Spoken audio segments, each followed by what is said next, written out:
All right, so we've got audio, we've got video, perfect. Let us place this here. Don't let it cover the mother. We'll place it here. Oh, wait. Don't fall off on me. Shabbat Shalom, my most esteemed friends, honorable judges, LVE tribe, as well as everyone listening. On this so precious day of Shabbat, from California, the US of A, a day which we have rain promised. It's cloudy and it's already raining. Lots of rain here in California. It belongs to Shabbat, the 21st of Tevet. Let's see if it's well written. The 21st of Tevet, which is the 10th month. This month it's on its way out of the year 5991, belonging to the 14th of January of the year 2023. We shall study one more chapter of Revelation 17, part 13, Bethuwlah, part 5. We'll see how far we get in this chapter today. We're doing this very deep into explanation and little by little so that everything which we are teaching be assimilated so that we're still enjoying this fabulous, incredible, and spectacular prophecy of Revelation chapter 12. Without any further ado, let us seek our Elohim. Beloved Yeshua, we give you thanks for this so precious day of Shabbat. We give you thanks because we are alive and are here studying the book you left for us written. We ask that your spirit be in us and that we may comprehend your word, the meaning, the hidden meaning for kings that it has. And I ask you that we may assimilate it and make this prophecy be fulfilled very soon. All this we thank you for in your precious name, Yeshua. Alleluia. The Lord has blessed one more year of life the following members of the Eternal Truth: Jaci Major Silveira, Brazil; Edson Iram Alejandro Kiev, Guatemala; Astrid Ramos Hernandez, Mexico; Dani Hernandez, Venezuela; Lino Garza, the US of A; Francisco Lopez, Mexico; Isis Correa Cortez, Nicaragua; Mosa Gassama, France; Yanela Beraun Guaman, Peru; Diana Muñez, Mexico; Nancy Bernal, the US of A; Adriano Matsuyama, Japan; Fernanda Quesada Exmon, Chile; Jorge Gallardo, Argentina; and we've got the pleasure and the privilege that our daughter Angelina Victoria has had a birthday, so that we have enjoyed and we have celebrated her 21st birthday, but today we'll celebrate it once again with all of our friends. So then Angelina Victoria Silva has had her 21st birthday. We are very much thankful unto Yahweh, and so is she thankful. All of her comments and greetings and presents and all the rest. So then I give you all thanks in her name, and also thanks to Yahweh because we have enjoyed and that she has had a birthday this week. And we'll celebrate it today. So very happy birthday, Angelina. That she's somewhere around there. Very happy birthday. As well as every one of you, a great big hug on our behalf. What else? Let's see. Let's go ahead and move these over here and these over here. Today we are accompanied by a present that was made to us by Minto and Heidi, and it was for Christmas, and it's this Incredible Hulk. This Incredible Hulk is armed to the teeth. He's got a hatchet and a shield. I don't know where he was fighting, but today we have Incredible Hulk in a different way, and he was armed for a battle. So then I figured that it was spectacular, and today he is accompanying us, Incredible Hulk, demanding, all these here are demanding, where is the Elohim of justice? I have two presents to present. Let's go to the first one. It is, I don't need this. Let's move it over here, over there for now. It is from Alan, Gloria, and Diana from Colombia. And they wrote us a little Christmas card. Beloved Silva friends, our most esteemed greetings for the most exemplary and marvelous people that we have met. Alan, Gloria, and Diana. Spectacular. And they gave us, for the diet, little cookies, which are little brown ones, Colombian ones that have coffee. They must be typical in Colombia. We'll try them tomorrow. They must be great. They gave us a set of silverware, as we call them, silverware. It is here, very pretty, perfect. You can see it there, right? Very pretty. Many, many thanks. And another little present for the diet as well, which are kind of like almond covered in chocolate, 4 of them. In other words, 1 for every one. Spectacular. And 2 perfumes that are very, very nice. One that is from Jordani for women, very nice, and another one that is for men from Jordani Gold for men, precisely. Very, very nice. Many, many thanks to all 3 of you. Many blessings. Thank you for these little Christmas presents. Let me give you this little box, Laz. Or Brian. And I'll present the other one. The other one comes from Josue Hernandez. And they gave us some spectacular t-shirts, different sizes. This pink one, that is for women. This one must be for Leslie. Metallica, it's great. Or for Angelina, I can't remember exactly right now. It's precious, spectacular, with the serpent for the Black Album from Metallica.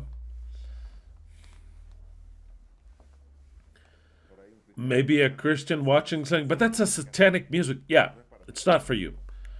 If you asked, it's not for you. Another one, I believe this one is for me, from Iron Maiden, and I have 2 sizes, an extra, extra large and an extra large, spectacular Iron Maiden. This one is from Iron Maiden as well. This one is just like that, in a different size, Iron Maiden, but this one is for women. I think it's for Leslie. I think. Iron Maiden, many thanks, Josue. And this one is, I believe it is the one for Brian. The one for Brian. It's Black Sabbath. This one's for Brian. Black Sabbath. Spectacular. They're all in black. We love black. Spectacular. So then, many, many thanks for this, Brian. Many thanks, Josue. Merry Christmas, it says on the box everywhere. Okay, perfect. So then, many thanks, Josue. Spectacular t-shirts. Minto, could you please turn over the camera visor? I forgot to turn it just in case so that I can see it. Okay, that's perfect. Thank you. We're still studying. Oh, and this here is in the representation of today's threat to the world. Kraken has gotten to the world, and he's like, what? I'm over here. Kraken, the octopus, is threatening the world. There were 2. I had 2. There's the other Kraken here. I had 2. 2 Kraken, the threat upon the world. They're very worried over the Kraken. Let's move this one here. This one here as the prophecy. Okay, he's more than pissed. He's more than upset. The Kraken, both of them. Shemah Israel, Yahweh Eloheinu, Yahweh Ekhad. Hear, O Israel, Yahweh our Elohim, Yahweh is one alone. Based on the greatest treasure that the scripture has, which is to know that God, the Creator, is only one being, that he has no Son, a divine one born in heaven, that he has no Father divine, that he has no Holy Spirit that is a person in the 3-hour Trinity. Also, they are not only 2. That allows us to understand depths of the scripture that cannot be accessed to unless you understand that the creative Godhead, the creating being, it's the same one that came in the form of a man 2,000 years ago, and then he went back to his position of a man, of Elohim. So then, the Mashiach, or the Messiah, or the Christ that will return in the clouds of heaven, which in prophecy means that it's a mystery for the people, because it's a mystery. It's not the people of the creative God. It is not the person of the one that came 2,000 years ago, but rather it is in the person of his children. And of course, it is he in the form of a spirit in his children. This concept is difficult to understand because children receive his spirit, and that converts them, what he also calls, I have begotten thee today, that converts them in the new Messiah. So then the new Messiah is a group. Every reference there is for the Son of Man is a group. The Lamb is a group. The Messiah is a group. The wife of Yahweh, the whole world knows that it's a group. That they do know that it's a group. Nobody confuses that. And the reference there is with the verb of God that we'll see today. It's also a group because he is still what he has always been, the only Elohim, Yahweh, Ekhad. And so then what now intervenes is through a group.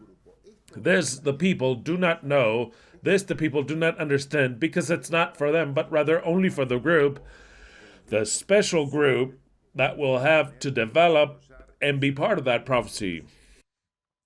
But all that is understood with the Shemah. Once we understand that there is only one Elohim, Malachi 2:17 reads as follows: Ye have wearied Yahweh with your words, and ye shall say, In what have we wearied him? In that ye say, Whoever doth evil pleaseth Yahweh, and in the such he pleaseth himself. And if not, where is the Elohim of justice in representation of our demand? Where is the Elohim of justice? Because we don't see it anywhere. We only see injustice. We have Hulk and we have Kraken, or the little octopus, as we call him, Kraken, and with his little son, the brutal threat that is upon the world. Precisely, they are in a representation of the demand. Where is it? Where is the Elohim of justice? We use the same text of the last Shabbat, because last Shabbat we didn't get to it, and the text is of Revelation 12:14 that says, And the woman was given the two wings of the great eagle, that she may fly from before the serpent unto the desert, unto her place where she will be fed for a time, and have a time. Today we shall study what does this text mean, but we'll start at the beginning, real quick, a quick summation. We'll review it, and so that it is all together threaded. Revelation 12:1, And there appeared in heaven a great sign, a woman clothed with the sun, and the moon under her feet, and upon her head a crown of 12 stars. And I always forget before saying this text that you already know, I always forget of thanking the flowers to the Robledo lineage. There were some exotic flowers last week, but I forgot to mention, I don't know if Leslie got a picture of them, the exotic picture that were so, like I was going to mention them and I forgot. And today we have other flowers that are so precious. So then, many thanks Minto and Heidi for the flowers. The other ones were fantastic as well. But they are just so weird. Let's see if they're going to bring them to me here. They're very resistant, and they might seem to be from the jungle. Here are the flowers. They're precious, rather. And these are the other flowers. Many thanks. I always forget to thank them, but every Shabbat we've got these precious flowers that really make a beautiful ambient. So then we thank you very much for your attention of every Shabbat of the flowers, even if I don't mention them. If you already know that if you see flowers there, it is because you brought always, as you do every Shabbat, the flowers. Very well. What does this text mean?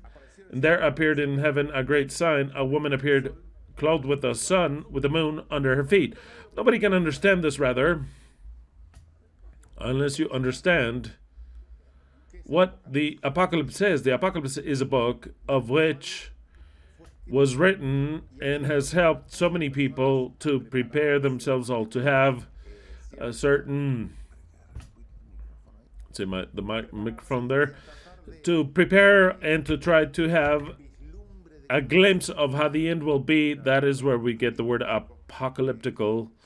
Apocalypse means a revelation. It's a wrongly applied word, or rather a wrongly designed word. It should be the revelation of taking the covering off from something. Doesn't have to do with the end, but actually revelation. They're going to present the word revelation. It means that I'm going to show you something that is hidden. I'm going to take the covering away and I'll show it to you. That is what revelations mean. That has nothing to do with the end. So then everything that has to do, which is written in the book, does have something to do with the end. But the word revelation means that I'm going to show you something hidden. Very well. Having understood this, who will be shown something hidden? And I'm missing my Bible. Where's my Bible? The black one. We had some changes here on the counter and everything disappeared and I forgot to grab it. All of my books, yes, I have to have this here on hand. I always need this on hand whenever I have to show something. Who are the owners of the world, who Babylon is. I have to always show something. I have to have this one here too. And I have to have my Bible and the Bible of Jerusalem. All of those do I have to have. For whom is the book written about taking the seal from an occult message and teaching something never taught? That is where Revelation takes off. And it is tremendous because this is not understood by anyone. I'll read it in the Spanish. DHH Revelation 1:1 says, this is the revelation that God made unto Jesus Christ. Wow. Why do I repeat this so much? Because this is fundamental to understand the book. It is the first thing, the Bereshit of the book, the beginning of the book. If you don't understand what sense the book has, then you will never understand the meaning of the book, because we don't know who it's directed to. All the Christians, all the Messianic, all those who accept the New Testament per se, believe that this book is directed to a person that is called Jesus Christ or Yeshua HaMashiach. See, that is the recipient, because that's the way it begins. This is the revelation that God gave unto Jesus Christ. So then this is a revelation to show something that the person did not know. And who did not know it? Who didn't know it? Jesus Christ. It tells it to you. Who is the one that knows? God. So then God shows to Jesus Christ something that Jesus Christ did not know. He does not know. He shows unto Jesus Christ. And look at the way it continues. This is the revelation, or the revelation, not apocalypse, that God gave unto Jesus Christ, that he, Jesus Christ, would show unto his servants what is soon to come to pass. And Jesus Christ has made it be known by sending his angel unto his servant John. So then, all the Christians believe that Jesus Christ, that such Jesus Christ, or Yeshua HaMashiach, knew not what was going to happen. Not soon nor at the end of times. He didn't know. So then God, at some point in time, calls him and says, look, this is what's going to happen. So then Jesus Christ says, why do I want to know that? So that you tell it to your servants. So then there it is. God, Jesus Christ, and the servants of Jesus Christ. That is what the book says. If we don't understand the first two texts, how do you expect, or how do we expect to understand the rest of the book? So then we've got to understand two things. Jesus Christ is not God, per se. He's not God as the creator, because there are things that he doesn't know. So then Jesus Christ is not omniscient. Jesus Christ does not know the future. God has to come and tell him that. But wait a minute, it doesn't say there. Give me a minute. It doesn't say God the Father there, but God, the only God there is.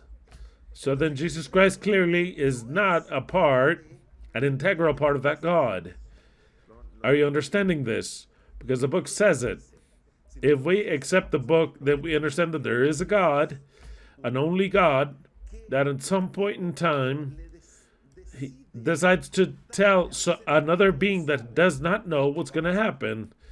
That being that does not know what's going to happen, we could say is ignorant of the future.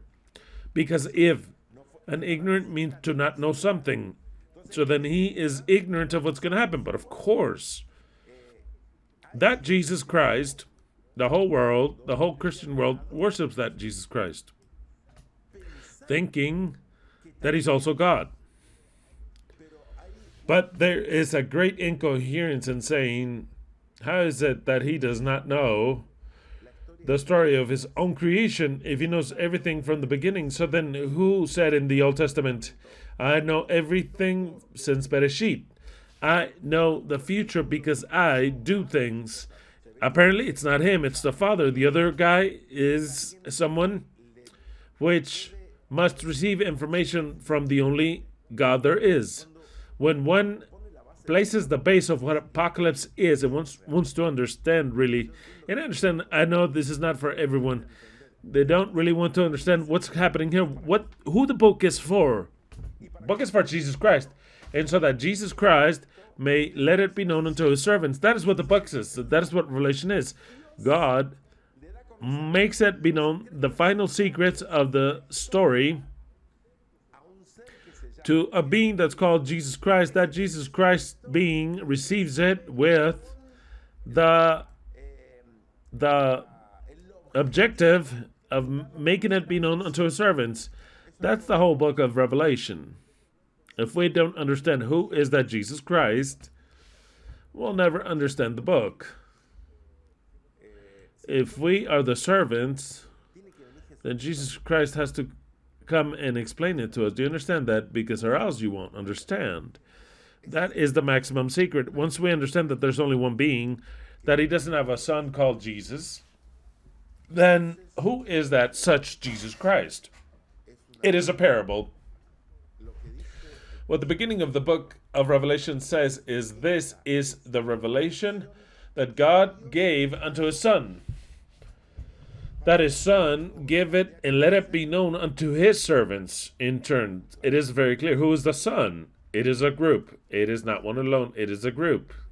That group has different names. I could say it in this way. This is the revelation that God gives unto the Lamb, that the Lamb make it be known unto his servants what will happen. We could say this is a revelation that God gives unto his wife, that his wife in turn make it be known unto his servants. It is even prettier, we could say it this way. This is the revelation that YHWH Ekhad, the only Elohim there is, gives it be known unto his wife, that his wife make it be known unto his children, her children. We could say, because it's all a parable. Once we understand that, the book is opened, because we know who is that such Jesus Christ, who is that such Lamb, who is that such Son of Man. That takes a long time to mature into it, understand it, take out the wrong concept of that Jesus Christ is the one that came from 2,000 years ago, that it's an ignorant fool. No, the ignorant fools are we. We don't know what will happen. That is why God has to make us be known what will happen. This letter is directed unto his wife. Since it is directed unto his wife, the only one that can understand the code with which her husband writes is his wife. The rest, his children, absorb that letter. They try to understand it, but it is only good to be, per se, prepared for something, to pay attention. It is good for everyone, but the recipient is the wife. It's the only one that will understand it clearly. Very well. Having understood that, then we understand that Revelation chapter 12 has, and once we understand that the wife cannot appear in the world until the sixth day, until the last moment in creation. It's the last thing that Yahweh did. Yahweh the Creator in the first day made light. On the second day, he made the different things. On the fifth day, he made the beasts of the waters. On the sixth day, he made the beasts of the earth. Then he made man.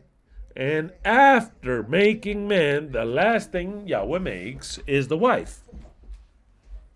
So then the concept of man that represents God actually can only be understood on the sixth day, because that is when the concept appears of what man is, and also the wife.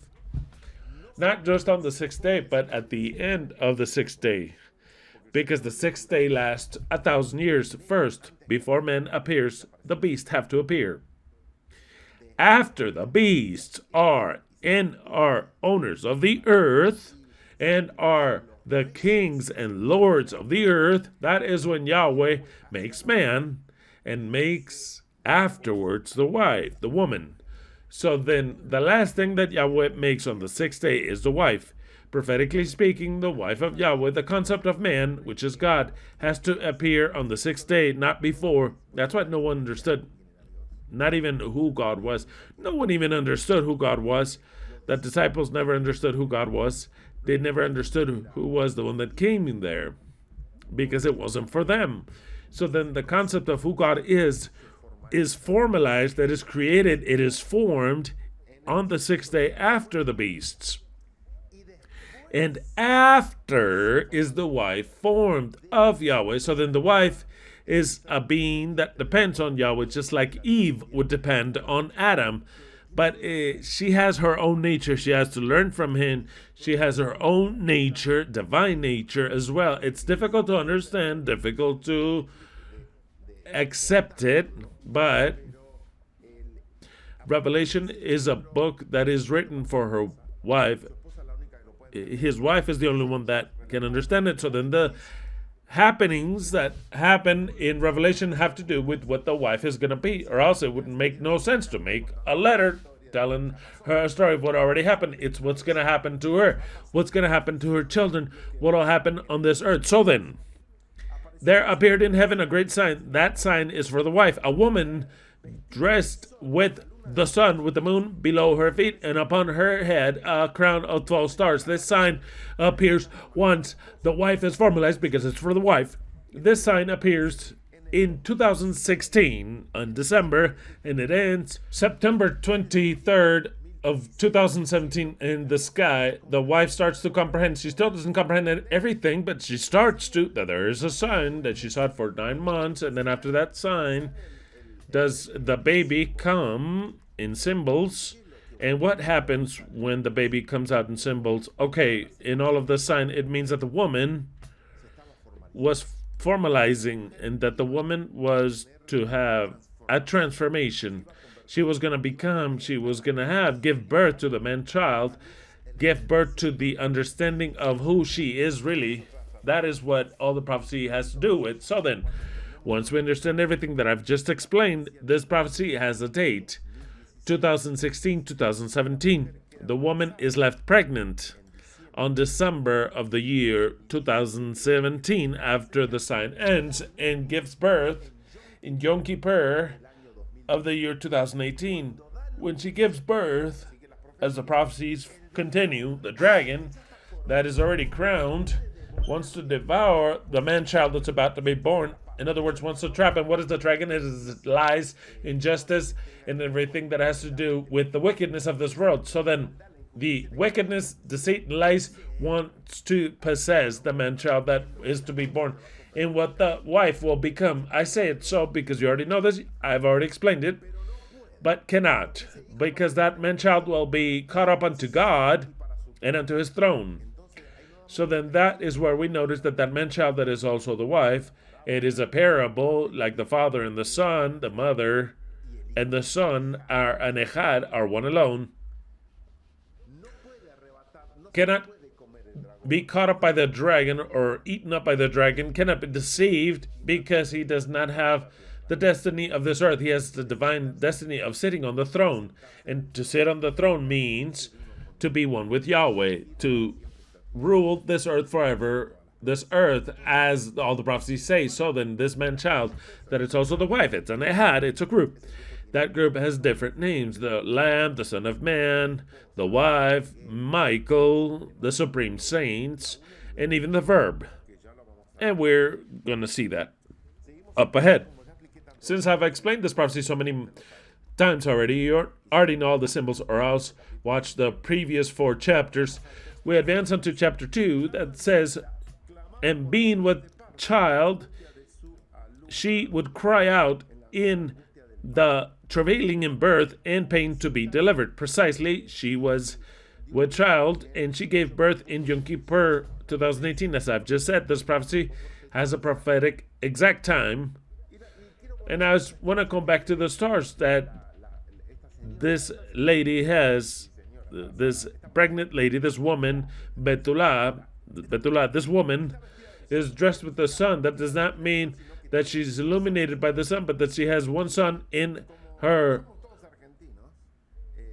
clothing. And since we're all Argentinians, just like this ministry, all of you are Argentinians. Of course, she's got an Argentinian flag to identify her, so that she is seen in heaven. It's as if she's seen a woman draped with an Argentinian flag, clearly. So then, the stars which are upon her head, those 12 stars, crown her. How do we interpret this? They are apparently, well, we understand, it's the 144,000, which are kind of like something that gives her a special light, a special beauty. They're not an integral part of the wife, but they are a part in one way or another of the wife, because it is placed upon her, those 12 stars. I understand that it's the 144,000 sealed. Later we'll see what they could mean of being sealed. And being with child, she cried, travailing in birth. 3. And there appeared another wonder in heaven. John sees another sign in heaven, and behold, a great red dragon having 7 heads and 10 horns and 7 crowns upon his heads. So then this dragon, which represents Babylon, this dragon is already crowned. He gets to the maximum of his power, to the apex of his splendor. He already got to the apex, to the top, to the sky of power. That's why the dragon is crowned, which means that he's in the greatest apex of his dominion is when he is allowed, or Yahweh induces him to do something, where he has to trap all humanity entirely, enclose them under his dominion. That dominion starts in Yom Kippur of the year 2018, and symbolically speaking ends, and even though we haven't seen that it has ended, but symbolically it ends, because spiritually so, the wife that is left pregnant and gives birth and goes into the desert for 1,260 days, an exact period of 3.5 years, between Yom Kippur 2018 and the April 2nd or Adar 30th, 2022, was when the wife understood that she was the man-child. She understood that there had to be a judgment, that understood the wickedness that the dragon crowned had done upon all humanity, that understood that they were the judges, so then made a judgment precisely when it was 1,260 days exactly, makes judgment, issues a sentence so that the power be taken away from the beast. Everything has a time, but the legal process, the beast already lost the power. We don't see it yet, but it doesn't matter. When the judges would dictate that the beast has to fall, the beast shall fall. So then, in a spiritual manner, the beast has already fallen, because the judges, the jury has already sentenced her. We just need the time for the sentence to be applied, but the beast has already lost its power ever since the sentence was given. Do you understand this? Very well. That time period of 1260 days is key for many other prophecies that later we shall also study. Very well. 3. There also appeared another sign in heaven. Exactly, I've already read it. The dragon, this dragon is not the devil and Satan that the Christians believe, and that there is no devil and Satan. There's no fallen angel.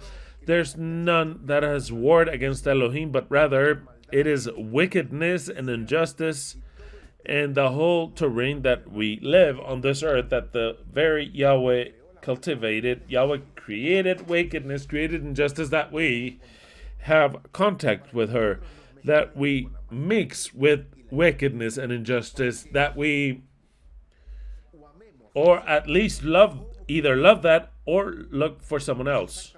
That is exactly the process of creation.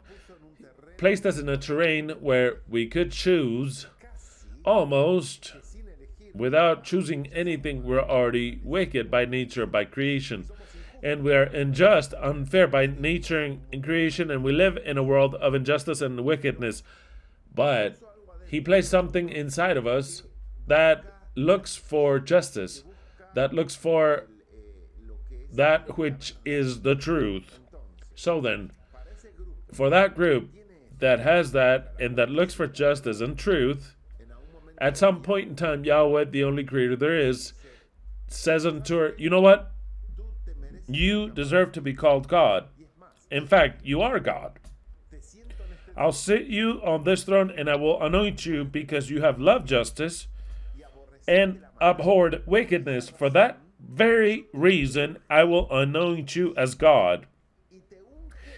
And your God anoints you. And that point in time, when God is anointed, there is no longer only one God, but rather there is a group that is God and the God creator, a God of whom of all humanity. You'll have the God creator, the only one, the group of gods, an assembly, and I have to say gods, plural, because Elohim is also plural, and then come all the servants, per se, all the subjugates, or whatever word you want to use.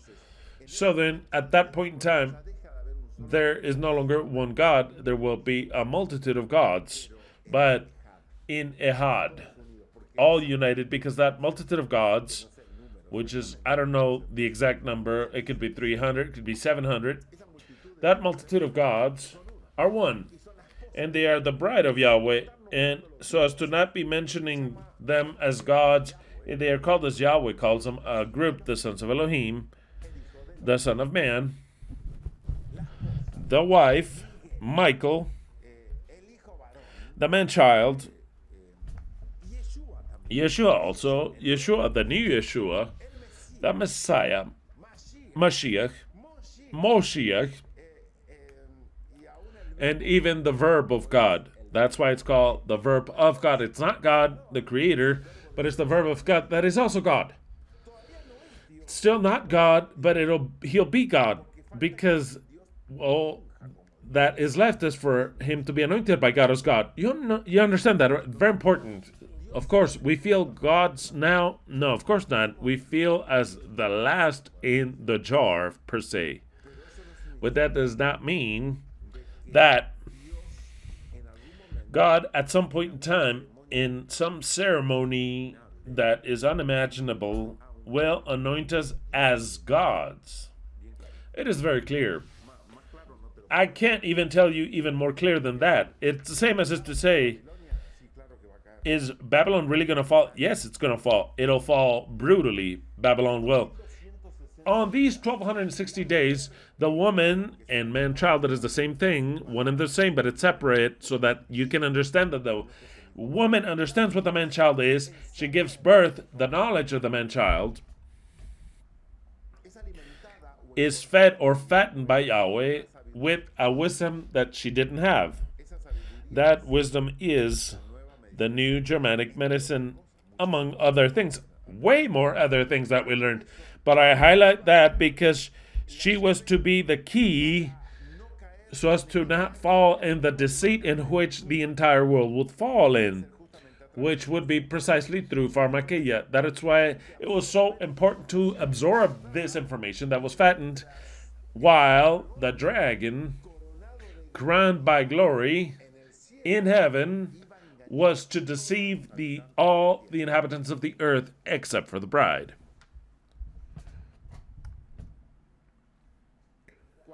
4.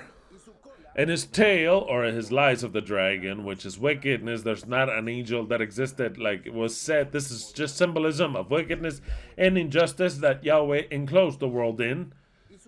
And his tail drew the third part of the stars of heaven. What are they? They are the stars of heaven? No, it's in code. It is the stars of the earth. It is the children of Elohim.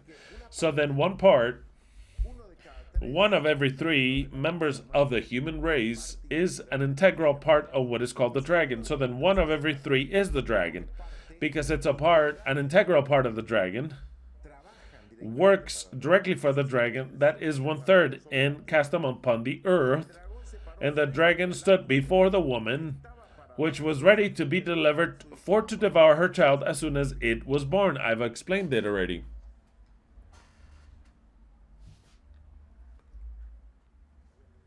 I'm going to read this text so that you remember it. Zechariah 13, 8 through 9. Zechariah 13, 8 through 9 reads as follows.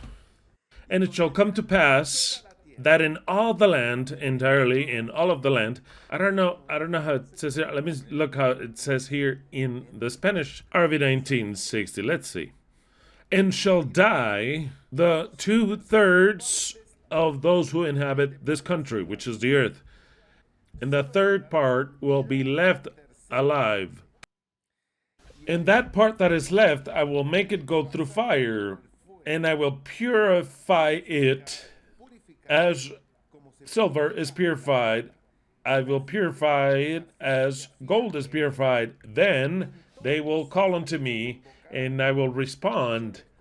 I will call them my people, and they shall respond. The Lord is our Elohim. I, the Lord, give my word. Very interesting. I'll read it in the Spanish RV 1960. And it shall come to pass that in all of the land, saith Yahweh, that the 2 parts therein shall be cut off and shall be lost. No, it doesn't say it should be lost. It says it, and they shall die, as it says in English. But in Spanish it says, and they shall be lost. Maybe they're lost from the millennium. But the third part shall be in 2 parts are at 66.6%. But the third part, 33.3, shall be left in her. That does not mean that they'll be left alive permanently, but that they will live in her. That's what it means. Why? Because it says, and I shall put into the fire. Here you have death. I shall pass through fire, the third part, and refine them. That refine is that they would die. As silver is refined, but there's a difference. They will be resurrected. And I will try them as gold is tried. He, that third part, shall call unto my name, and I will hear them and call them my people, and they shall say, Yahweh is mine Elohim.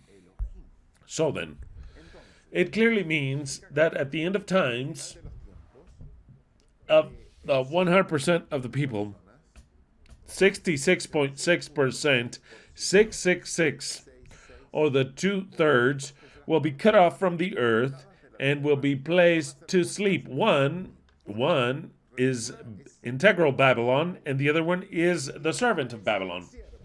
Those 2/3 will be cut off and die, but 1/3 will live during the 7th millennium.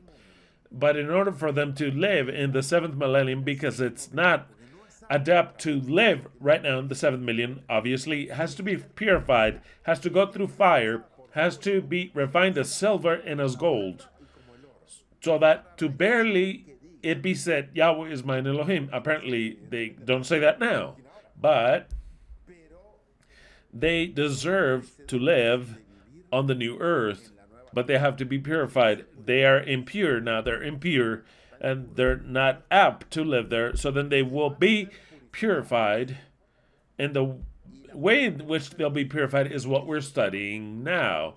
Very, but rather shockingly important. 5. And she, the woman, gave birth unto a man child, that shall rule with an iron rod until the nations, and her child was caught up unto Elohim and to his throne. I've already explained this. It's not that she gives birth to a son, but rather that she understands and gives birth the knowledge of who is Jesus Christ. And I said, strong words, rather. For whom is the revelation? Who is she? That she is the man-child, that she is Yeshua HaMashiach of the world, that she is the wife of Yahweh, that she is that group called the Lamb. She has to give birth unto it, has to be reborn, because what she has as true knowledge, it's a false knowledge, it's a lie. But now in that time, she understands who is the Son of Man. And it's incredible, because this was fulfilled surgically, precisely, absolutely chilling when we think what happened during those 1260 days. 6. And the woman fled into the wilderness, where she hath a place prepared of Elohim, that they should be fed her 1,203 days, that she be fattened there. The desert is a desert, means a place that has no lies. There is no lies. Lies are for the entire world. But the bride is the first one to be purified. Then the third part of the earth will be purified, but the first one that to be purified is the Lamb. She has to die unto all of her beliefs. She has to understand that there's only one Yahweh, one sole Elohim, and that the rest of the reference unto the Son of Elohim referred to not Yeshua that came 2,000 years ago, that was Elohim himself, but rather refers to the bride. So then the bride gives birth the understanding that the Son has to be born, the man-child, and that is to be in the desert, away from the lies of religion, the pastors, the churches of Babylon, of the lies of signs of Babylon, the lies. And I know that I don't have my flat earth here.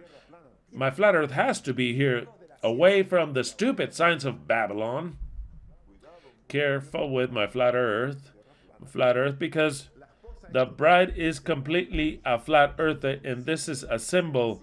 May it be that way or not, same thing, it's a symbol. It's not precisely the globe that Babylon has, but in order to understand that, you have to go to the desert, a part of the teachings that the wife was acquiring. It is out of the city unto the desert where there is no more lies. It is a desert free of lies.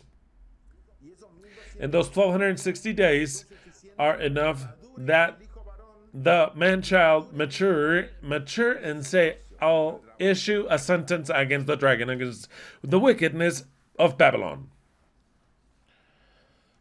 7. Afterward, there was a great battle in heaven, Michael, and we continue on with the depths of the covering of the Bible, and especially of the book of Revelation that we're studying. After the 1,260 days, in other words, that the 1,260 days ended, and they ended on April 2nd of 2022, at some point in time afterwards, this doesn't clarify when, at some point in time afterwards, what takes place is a great battle in heaven. Not in heaven where Elohim lives. I've already explained this. It is the heaven of power, where the dragon is. We shall go now. This group, I'm going to start to speak in third person now, so that it is better understood. And I'll speak in a more comfortable way. This group called the Son of Man, this group called the Lamb, it is a group. It's a revolutionary group. It'll start a revolution. A coup d'etat. And then unto the world. I will now try to present to you what I understand. Maybe it's a little bit different, doesn't matter. But we have to find out what it'll be. There is a war for the world power. The world power is now had by Babylon. But somebody will face her. The only one that can face her is the one that sentenced her. Those judges that are now called Michael. Michael means he that is like unto Elohim. And the only one that is like unto Elohim is the one unto whom Elohim says, sit on this throne because you are Elohim.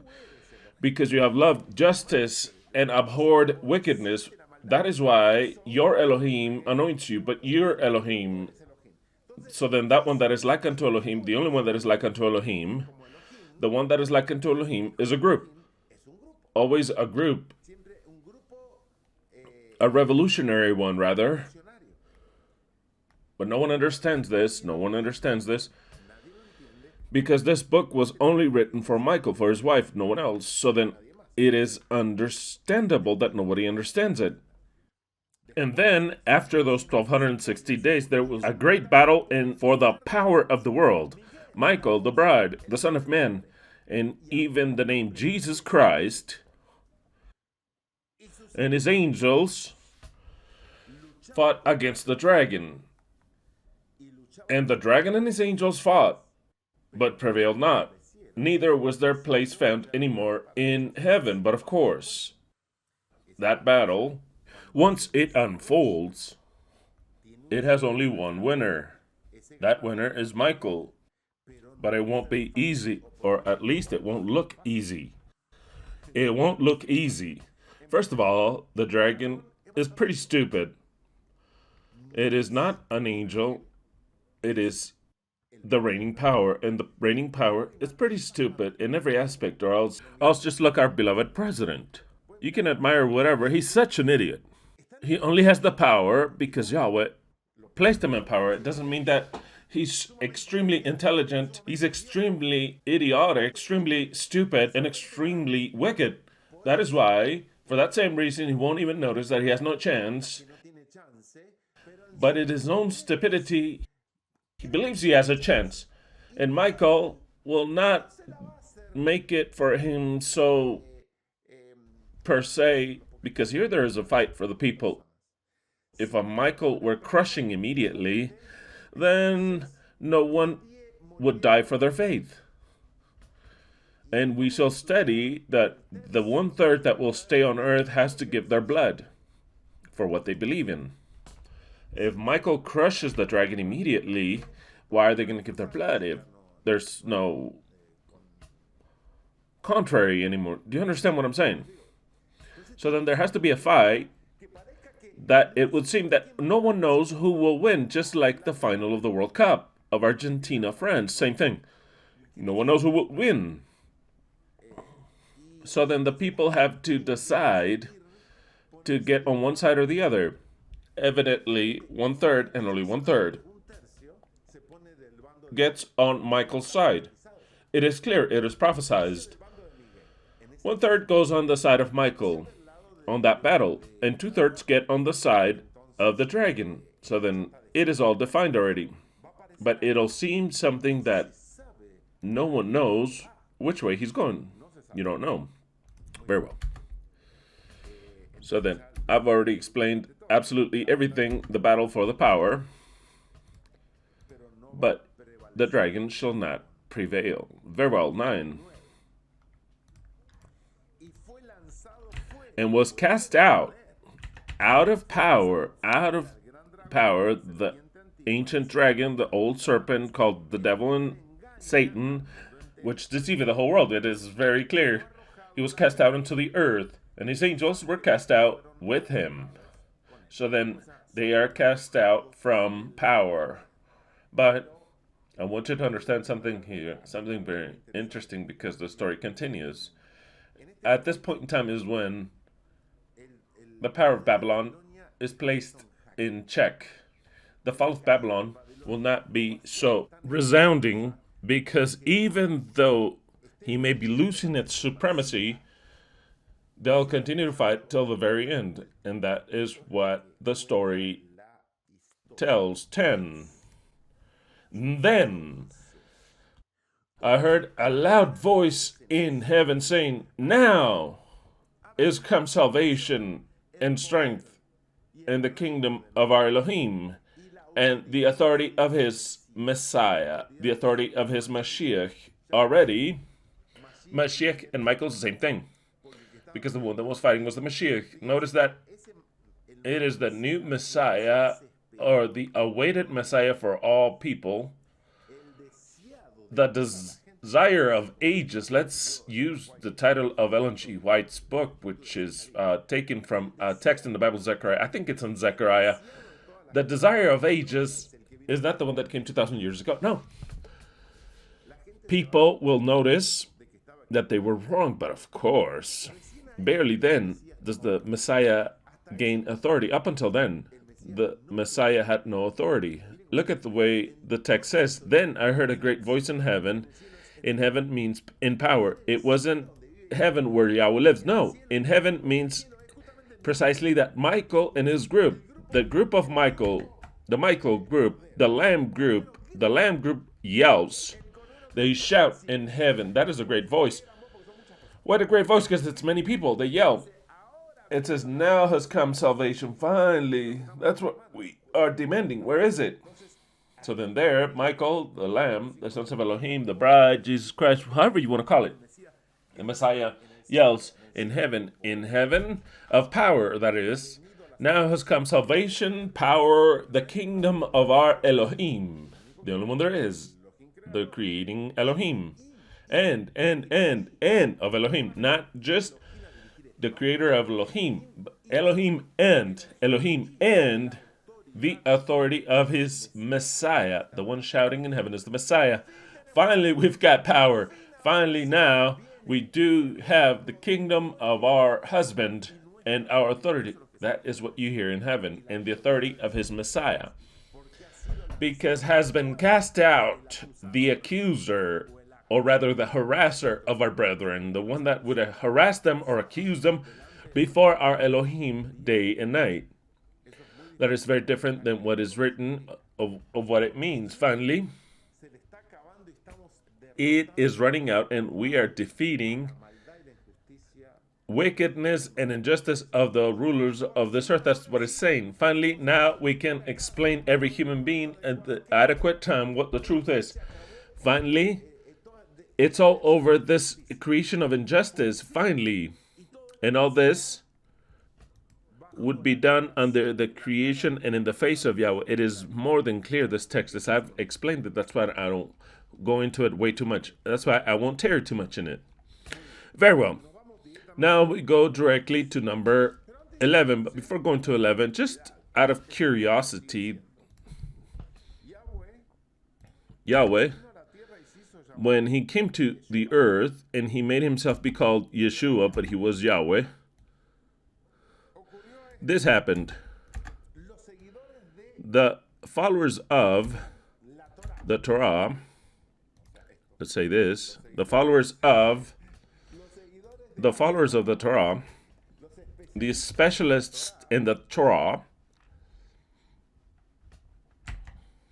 would think and continue to think up until now, and even the Adventists, as well as many others, that salvation resides in keeping the laws written by Moses.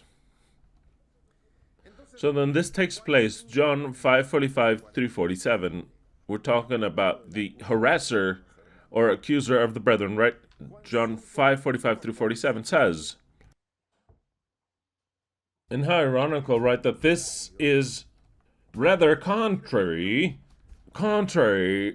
to what the Christian religion believes, as well as the Jewish one. They look for salvation in the words of Moses, but there's no salvation in the words of Moses, none.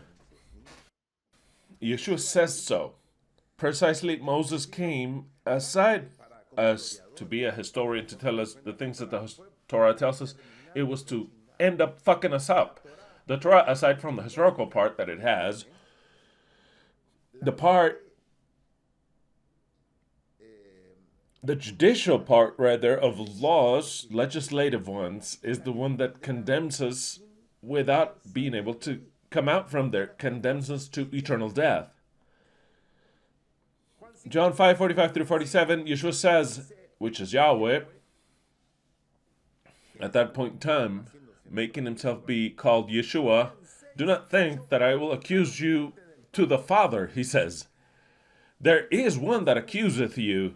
There is one that accuseth you. What did you say? What do you mean? Yeah, the devil. The Christian says, yeah, it's the devil, Satan, that accuses us. No. Yeshua says, there's already one that accuses you before God, which was himself. But he has to explain it in the parable. He says, is the accuser. One would say, who's the accuser before Yahweh? They'll say, oh, it's Snelson.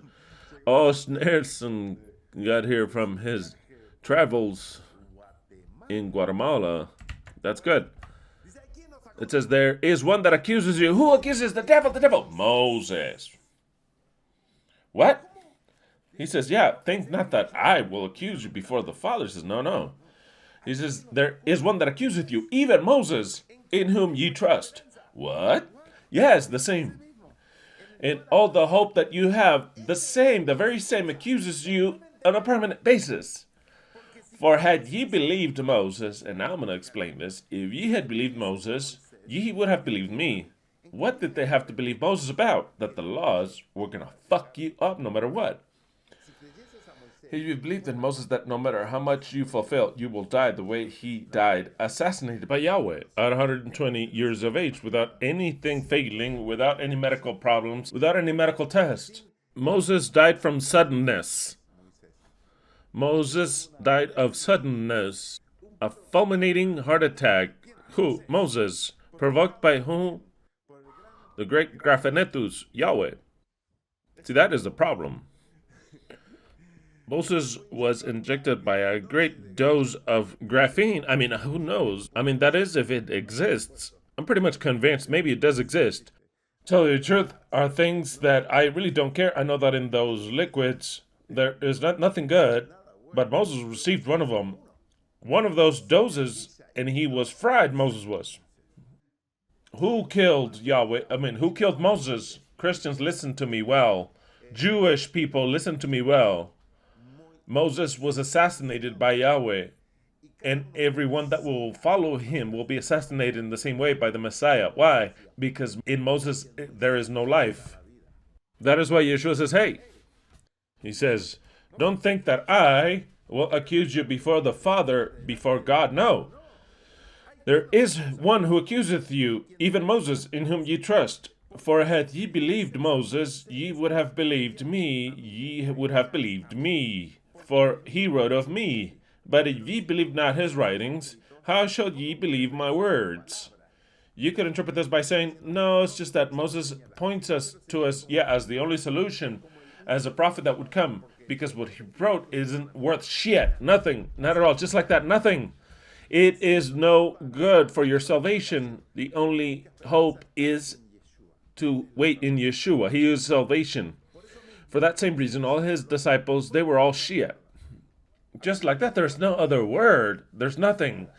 He told them, someday ye shall know the truth, but between 6,000 years, 2,000 years, when the Lamb resurrects you, you 12 idiots, because tell the truth with me, I don't even want you to understand, because you're not the wife. So then, when I leave, I don't care if I told you that I'm going to destroy the temple. You're going to go as oxen to the temple. You're going to continue like stupid idiots circumcising your children. You'll try to Judaize people, and then the other stupid idiot, Paul, will come, and he's going to feel like he's the great God sent, but he'll end up in the temple, and I'm going to cut your heads off. In other words, I'm going to assassinate you just like I did Moses. That's why they were assassinated by Yahweh, all of them, every one of them. If Yahweh would have wanted to save them, he would have saved them. Do we agree or not? But why didn't he? Because they never understood the truth. So then, just like Peter one day said, you'll betray me. I would never betray you, Master. I would give my life for you. When the moment comes, he extremely betrayed him. So then they had to demonstrate with their blood because they had not the truth. Because, listen to me well, for they had not the truth, they have to die. A person that has the truth entirely does not have to die. The only one that had the entire truth and had to die for his actions because of his own creation was Yahweh. Now the rest does not have to die assassinated for their truth. They would die for their own truth, but not the truth.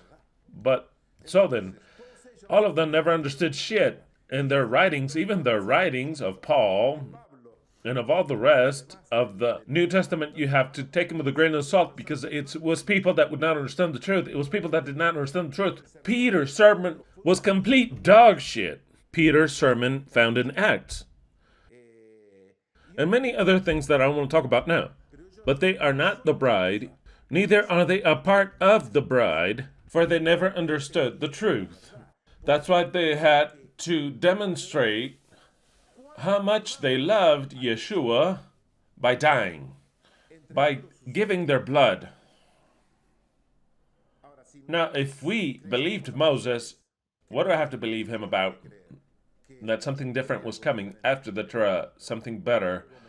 But if even the very same author of the Torah died assassinated, I mean, it's just that those laws, not even fulfilling them take me anywhere. They take me to the same thing as the author. If the author died assassinated by the very author of the laws, one would say, I mean, those laws don't take me to something good. That's exactly what happens. Those laws do not work anymore because they were annulled. When Yeshua came, he paid for absolutely everything and liberated everyone. That is why he says, in order to accuse you, you have Moses. You want to follow Moses? You're fucked. Follow me instead, which I will liberate you from Moses. Interesting, right? Interesting. The accuser did not turn out to be precisely a devil and Satan, but rather the Torah itself. 11. And they overcame him by the blood of the Lamb and the word of their testimony, and they loved not their lives unto the death. I've already explained this. They, which are the 1/3, how do they overcome? By means of the blood of the Lamb. Is it the blood poured out 2,000 years ago? No, of course not. Not only they overcame, but the other 2/3 will also be saved by the blood of the Lamb. The blood of the Lamb makes everyone to overcome. He liberated us from the law, liberated us from Moses, liberated us from the Creator Elohim that created us and placed us under this curse. It's not that blood. It is the blood of the group of the Lamb, and not the blood poured out, but the blood that runs through their veins. It's a radiant blood, a divine blood. It's a blood that they evidently did not have. With that blood, they made judgment. With that blood, they will overcome the dragon and will bring him down from heaven. That is the blood. They've overcome him by means of the eggs, of the blood, of the balls, of the strength, of the courage, by the courage of the Lamb, by the bravery of the Lamb, by the passion of the Lamb, by the title of the Lamb, for many things. And they overcame him by the blood of the Lamb and their testimony. Marturio is the actual word for testimony, which comes from martyr. It is their martyrdom, comes from martyr. So then how do they overcome him? Through the fact that they see the bravery of the Lamb, and since they see it, they say, I'll play all my chips on this Lamb, and I'll do so up until death. But the thing is that they really do get to death, because it is the marturio, marturia, or the martyrdom, or the assassination of them. Why? Because they love their lives not unto death. That is how the purification of them begins. They have to be reborn. Absolutely. So then, and we've already studied what it says in Revelation 7 and all the rest, that everyone has to, no, they'll have to die because it is a part of their purification. But the difference of staying to live in the millennium is to die for something. Not to die due to the toxin of the vacuum cleaners. Because it could be that. It doesn't take you to the 7th millennium. It takes you to the 7th millennium to fight against that. If you die due to the toxin of the vacuum cleaners, then you pass on to the 8th millennium. If you die fighting against this, then you have a great chance of appearing, of being resurrected for the seventh millennium. Do you understand that, right? Okay. This is how far we got up until part 4, and now we go into number 12. Now here we could include that about Paul, that he says that because they received not the love of the truth. Oh, absolutely. There it is. Because they received not the love of the truth. These people, talking about the 2/3 of the earth, they received the deceit that God himself sends. God sent them that deceit. In which is that deceit? Satan. Obviously, wickedness, injustice, entirely. That is exactly what Paul says. Very well. I just want to read to you before going into number 12 something that's very, very important, which is found in Revelation 24-6. I'll read in the New Living Translation that says, "Then I saw thrones, and the people sitting on them had given the authority to judge. The judges are the only ones alive, no one else, and it's very clear here. Only alive are, at some point in time of history, the only ones alive are the judges, those who receive the authority to judge. And I saw the souls, and I saw that they were dead. I saw the souls of those who had been beheaded, dead for their testimony about, up until then, up until the moment that they killed him, about Yeshua. That Yeshua is the Yeshua, the Lamb, and for proclaiming the word of God. They had not worshipped the beast, they did not subjugate unto the vacuum cleaners of their stupidity, or his statue, nor accepted his mark on their forehead or their hands. They all came to life again. So then, if they were dead, what happens? They come back to life. And why do they come back to life? To live 1,000 years. So then, the only way of passing on to the new millennium, apparently, is that they have to die. But to die? Fighting against the beast. Not to die because of anything. Not to die because of the vacuum cleaners. Or of suddenness. Like what happened to Elvis Presley's daughter, Priscilla Presley's suddenness. Bye-bye. And in 2 days... And also remember Ricardo's dad died? Oh, yeah, Ricardo's dad. Ricardo Delgado's dad. I don't know if he listens to me, but if you do, then my deepest condolences. Ricardo's dad had gotten the vacuum cleaner because he didn't believe Ricardo. Ricardo Delgado is the founder of the Fifth Column. And there were like 10 days that I didn't see him upload anything. And I was like, what is going on with this brilliant Dr. C. Vellon? Dr. C. Vellon. I didn't see him again. But he disappeared. And it's like, what happened here? Because sometimes I like to listen to him. It entertained me. I like the way they would start to insult. That's what I like the most about him. And all of a sudden he says, I don't want to say any bad words. And I said, no, Ricardo, say more bad words. What a son of a bitch. What are you going to say? Even more bad words. I like how they fucking talk in Spanish. Spanish from Spain, that is. But for 10 days there was no Fifth Column project. And he showed up yesterday and he said that he was in mourning because his dad had died. His dad, who didn't believe him at first, he says he got the vacuum cleaners. So he, in turn, gave him all the solutions possible. Apparently there's no solution possible. Well, best thing possible outside of the cell phone towers and all the rest, because that increments completely what we have inside. Just like it increments in your cell phone. They can also call you because you generate a number. With that scene of the vacuum cleaners, you generate a visible number, so then you become a cell phone. They can call your number. And if they call your number, it's kind of like Elohim calls your number. Or the devil calls your number, rather. The devil called the number of his dad. Apparently, he was okay, and all of a sudden, suddenness and out. Well, tremendous, right? Tremendous, that's the way it is. Like the daughter of Elvis, suddenness and out, and that's the way it is. Can't count the cases. But that's nothing with what's coming, mind you. Absolutely nothing with what's coming up.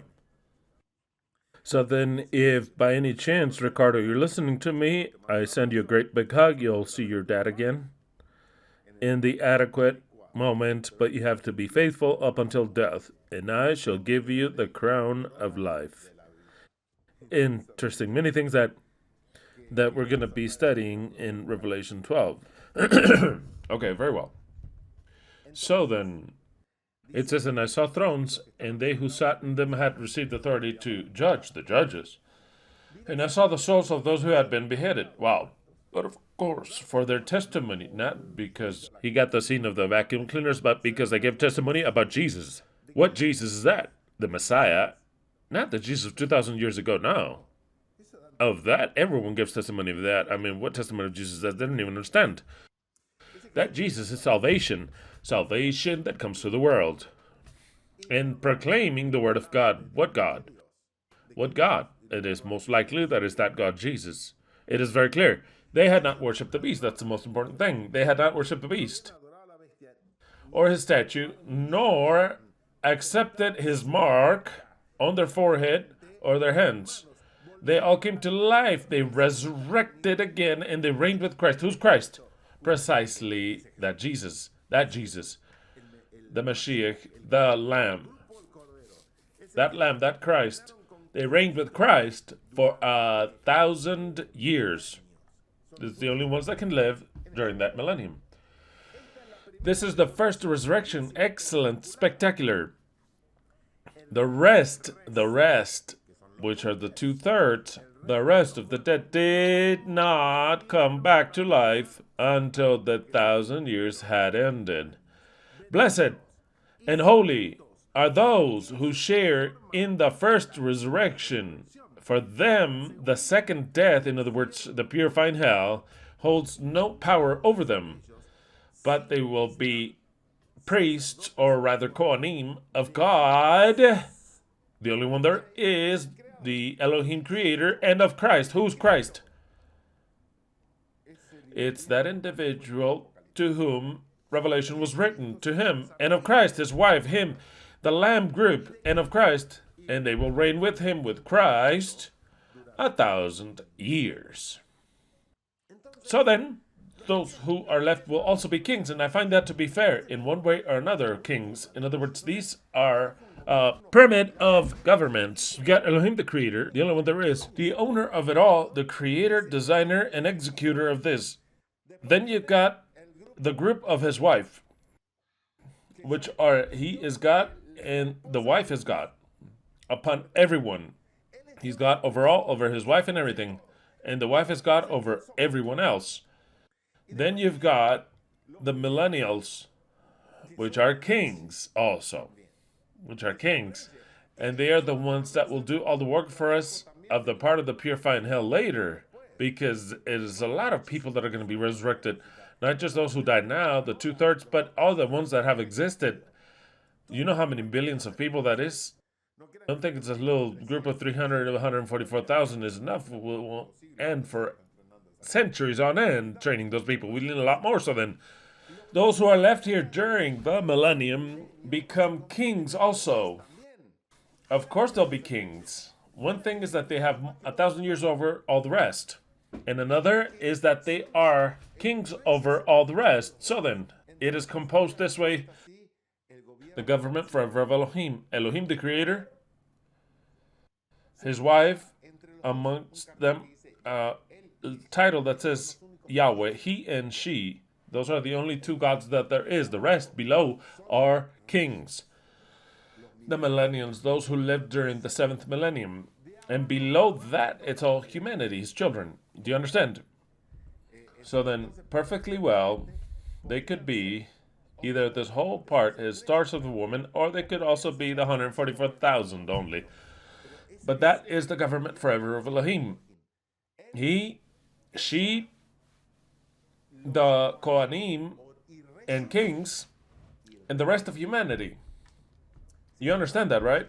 1,000 years it'll take to prepare those kings. 1,000 years.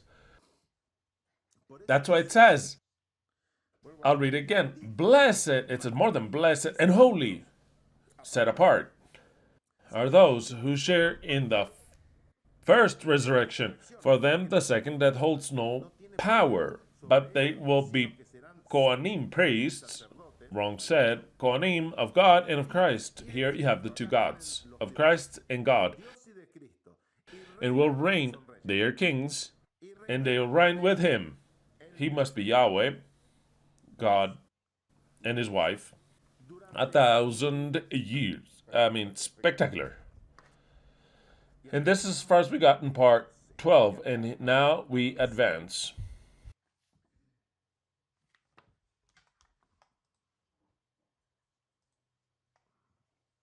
But before advancing, let's see how many likes we've got. 239. We've got 294 watching. Maybe it's difficult subject. We've got 240 now. Yeah, they alternate. I could be, lagged behind. We've still got 240. See, what happens is that 240, mine is more exact because it's the main one. Mine is 292, 241 watching, 243 watching. I think the subjects are difficult to understand. I mean, difficult to accept is what I'm trying to say. Right, but to understand they're easy because I explain them so easily, but to accept them is a problem. Because every time I see that fewer and fewer people watch the subjects, and I see that it's kind of like the number is already closed. Do you understand?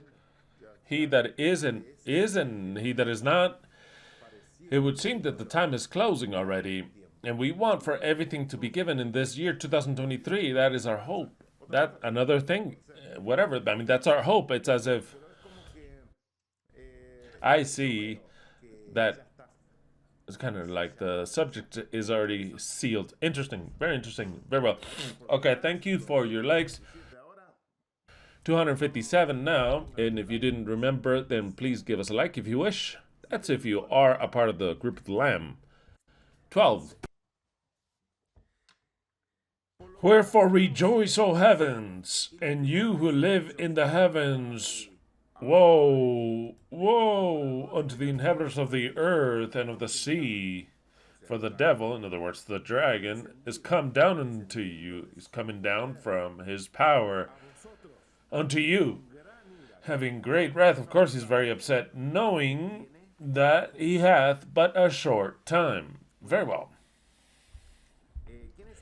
Who is that about rejoice, heavens, and ye that dwell in them? It is more than clear. It is not people. It is not people that live with Yahweh in heaven now. No.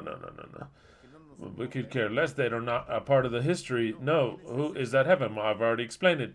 Who dwells in heavens? The new dweller of power, which is Michael, his group, the Lamb. So then, rejoice, ye heavens, the power, and ye that dwell in them, those who are now rejoicing of the power. You rejoice, the Messiah, the Lamb that has gone up to power. That's what it's saying.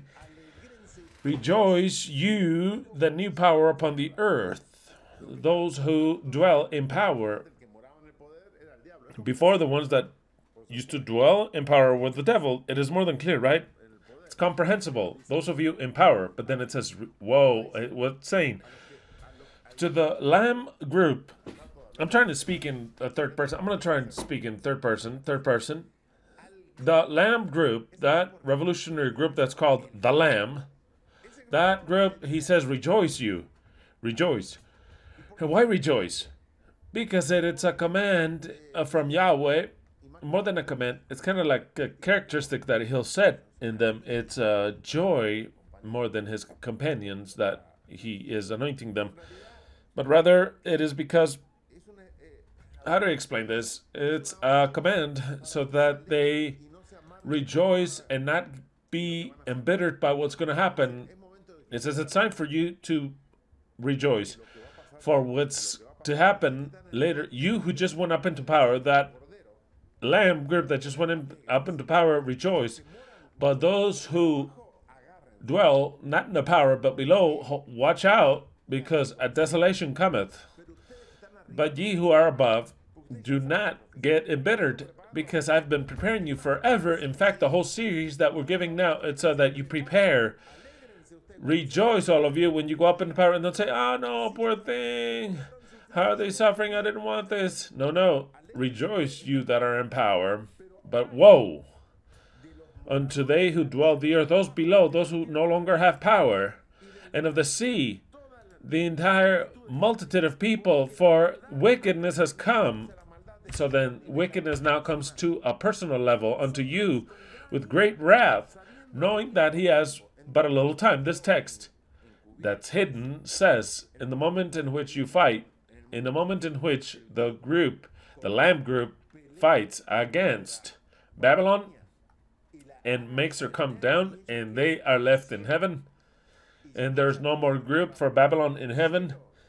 Careful that the power of Babylon has not ended. They'll descend against the dwellers of the earth, but you who are still in power, rejoice, because you know the prophecies, and this has to happen. But the dwellers of the earth will suffer. The moment of suffering has come, but not for you. You're in heaven, but Babylon will be the last effort in destroying everything, trying to recover its power, and it won't be able to. That is the message. That is the message. The whole path of Babylon will be visible over all the inhabitants of the earth. A wrath never before seen. Here starts, or it would be the climax rather, of the great tribulation as never before seen. Who are the dwellers of the earth? All, everyone, including the 1/3 that stays in Babylon, the ones that are a servant of Babylon, and the third that is Babylon. Everyone is everyone. All the inhabitants of the earth, even the dragon himself, which is not a being, the power itself, is wroth against everyone. So then the very same power will have an act of destroying. He gets upset. How do I explain this? It is very easy. It's just that it's a symbol. It says Babylon, or it says the devil is wroth against all the inhabitants of the earth. But the problem is that a part of the inhabitants of the earth, a third, is the devil. So it's not that the devil, Babylon, is wroth against the other 2/3. No. But the wrath is against everyone. Do you understand? Right there is everyone against wickedness against everyone, even against Babylon herself. That's what I want you to understand, in case you're not grasping it. But I'll explain it even better. Very well. But it was centralized. Basically, it's centralized against that 1/3 that opposes Babylon. In other words, the wickedness of Babylon is directed to that third that opposes Babylon, that has to give testimony. You understand what I'm saying, right? That has to be a martyr. But that doesn't mean that wickedness is not against Babylon itself. Right there, everyone will receive it if that Babylon herself gets on the scene of the vacuum cleaners. If Babylon herself get the vacuum cleaners, but of course they're suffering. Don't think that Presley's daughter, Priscilla Presley, was angel of God. No, she was part of Babylon. I mean, don't be confused. So then their fury is against themselves as well. It's like mafia. It's like a mafia. Everyone is against everyone, but especially directed against those who oppose her, but those who are their company also, because that's how wickedness is. Do you understand what I'm saying? Am I clear? When it says that the devil has descended upon the dwellers of the earth, that's everyone. Those of Babylon, the servants of Babylon, and especially those who are against Babylon. They're going to want to kill everyone. Very well, moving on. 13. And when the dragon saw, he noticed that he was cast unto the earth, that he was losing power, but because he still holds the power, but it's no longer the power in heaven. The power is already owned by someone else, the Lamb group. When he was cast down onto the earth, he was losing power. He persecuted the woman. What? Whom does he persecute? Persecutes the woman. Notice well, it's very clear. Persecuted the woman which brought forth the man-child. Persecutes the woman. To top it off, he already lost the battle against the woman because the woman is Michael. But when the Michael obligates him to descend, he does not kneel down before the woman, but rather, it's kind of like he regroups and he tries to recover his dominion. Do you understand what I'm saying? He tries to persecute the woman. I'll explain it so that you understand it. How do I? I'll get up ahead. How do I see this whole story that I'm seeing as possible? At a physical level, rather, at a real level. And this is just a possibility. Okay? It doesn't have to be this way. I want to make that very clear. I am not prophesying that it'll be this way. No, no. Out of everything that I read, out of everything that my mind tries to decipher, because these are all symbols, but from a real story, because what's going to happen on this world is real. Just like we've learned that the new medicine is real, just like we've learned that the real vacuum cleaners, which Babylon imposes on the people, Babylon really enclosed the people. So then the story, the mark of the beast is something real. It says the mark of the beast, but the mark is something real. You understand that, right? Very well. So then how do I see this story? I'm going to reveal it here just a little bit more. I'll advance a little bit, just so that you understand this part. Christianity has always believed that in the moment of most wickedness, there would be a rapture, or Jesus would come in the clouds of heaven with little angels sitting in a little cloud, playing the clarinet, singing hallelujah, and they would all receive Jesus, and the wicked, oh, cover me, O earth, cover me, O rocks. Everyone thought that the coming of Jesus was that way. And then all of a sudden, every eye shall see him, and blah, blah, blah, blah, blah. Right, because that's how we used to think also. Not as a rapture, but as a coming. All of a sudden, we hear the resounding, and wickedness is left there. Up on the same day that Yeshua comes, wickedness ends there. Ellen G. White would say precisely that the evil men were coming with their swords, and the swords would fold in half, and blah, blah, blah, that old bitch. That's what we used to believe. In the final moment, when they gave the command of killing us, precisely then does Jesus come with the Argentine trumpet for the wicked. And the wicked would pull on their hair. We even made a painting that Guido painted, remember?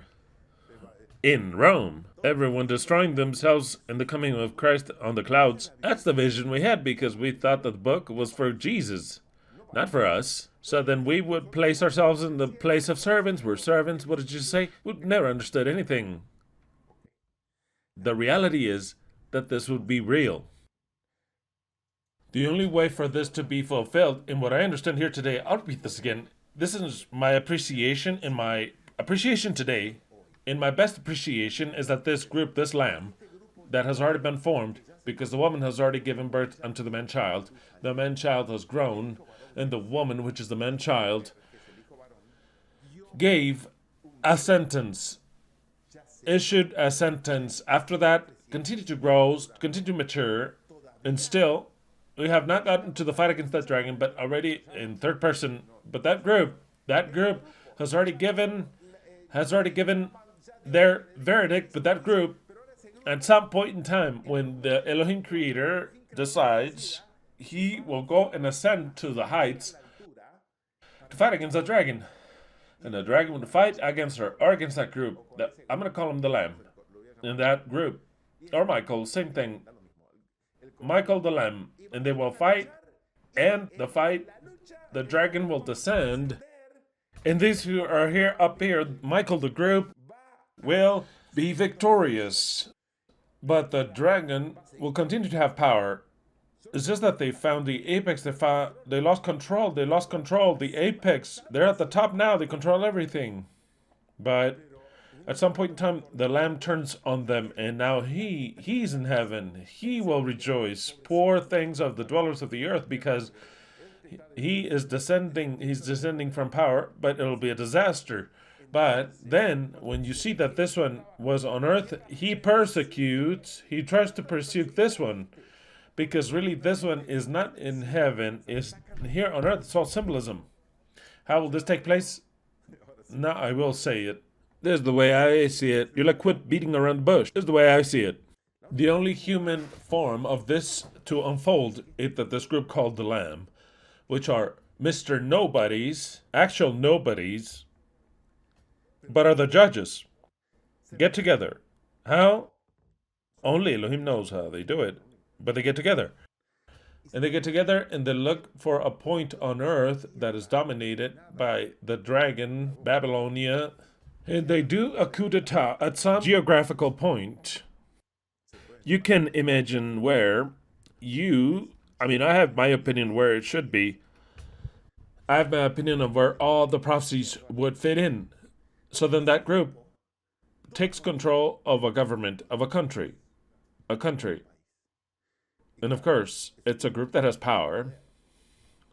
But I'm talking about a power that would seem to be human. It's just a military coup d'etat, just like any other coup d'etat has taken place, just like Castro did, just like that from Lenin, as many others have done. They go to a government and they get, just like the military did in Argentina, they take over a government. A government. They take the house, a government, all of a sudden. It's a group that's armed.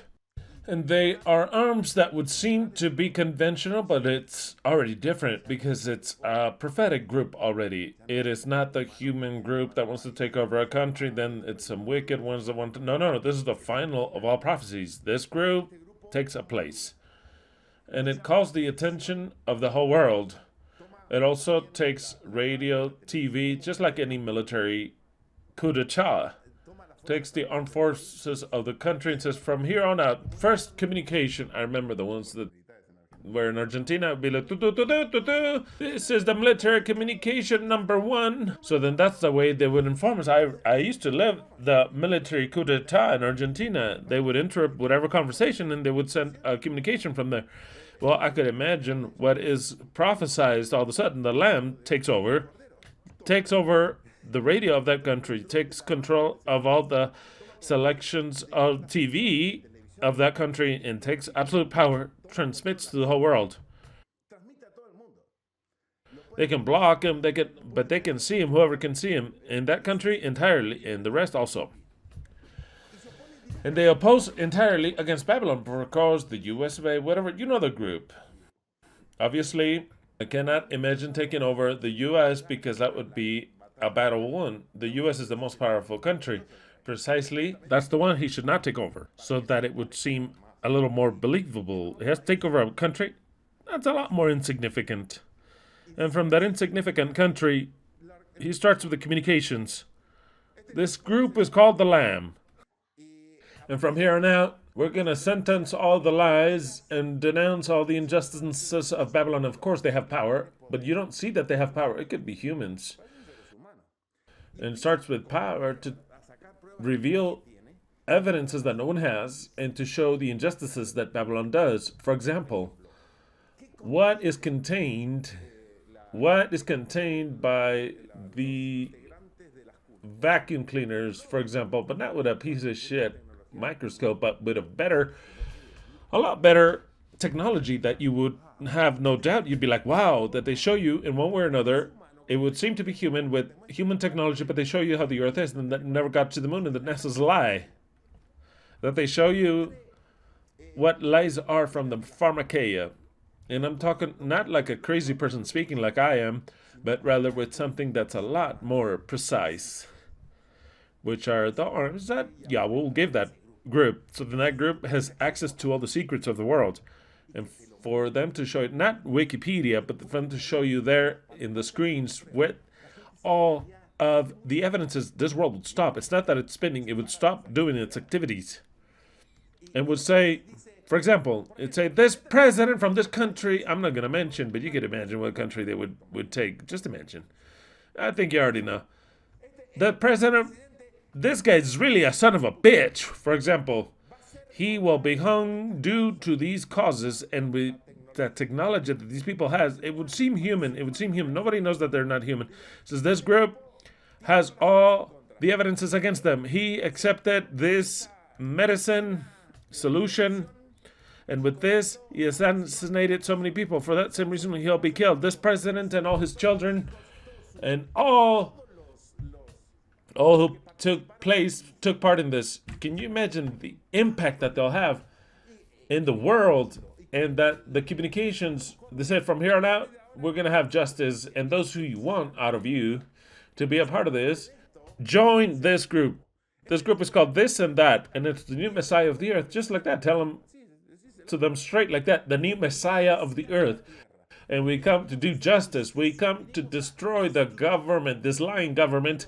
And we'll be giving proof of what it is. That is when all the countries will unite, saying, Let us crush these sons of bitches. Who do you think they are? Do you think that when one president says, the proofs, I did it to this and that, and it's positive and that, this is a lie, it was not a president. But what if this group starts with these types of communication? Plus, they've already got the wings of the great eagle. Silence, Leslie. I'm explaining. I don't want to explain any more than what I'm saying. So then this group starts to show proof. Effective ones here is fulfilled.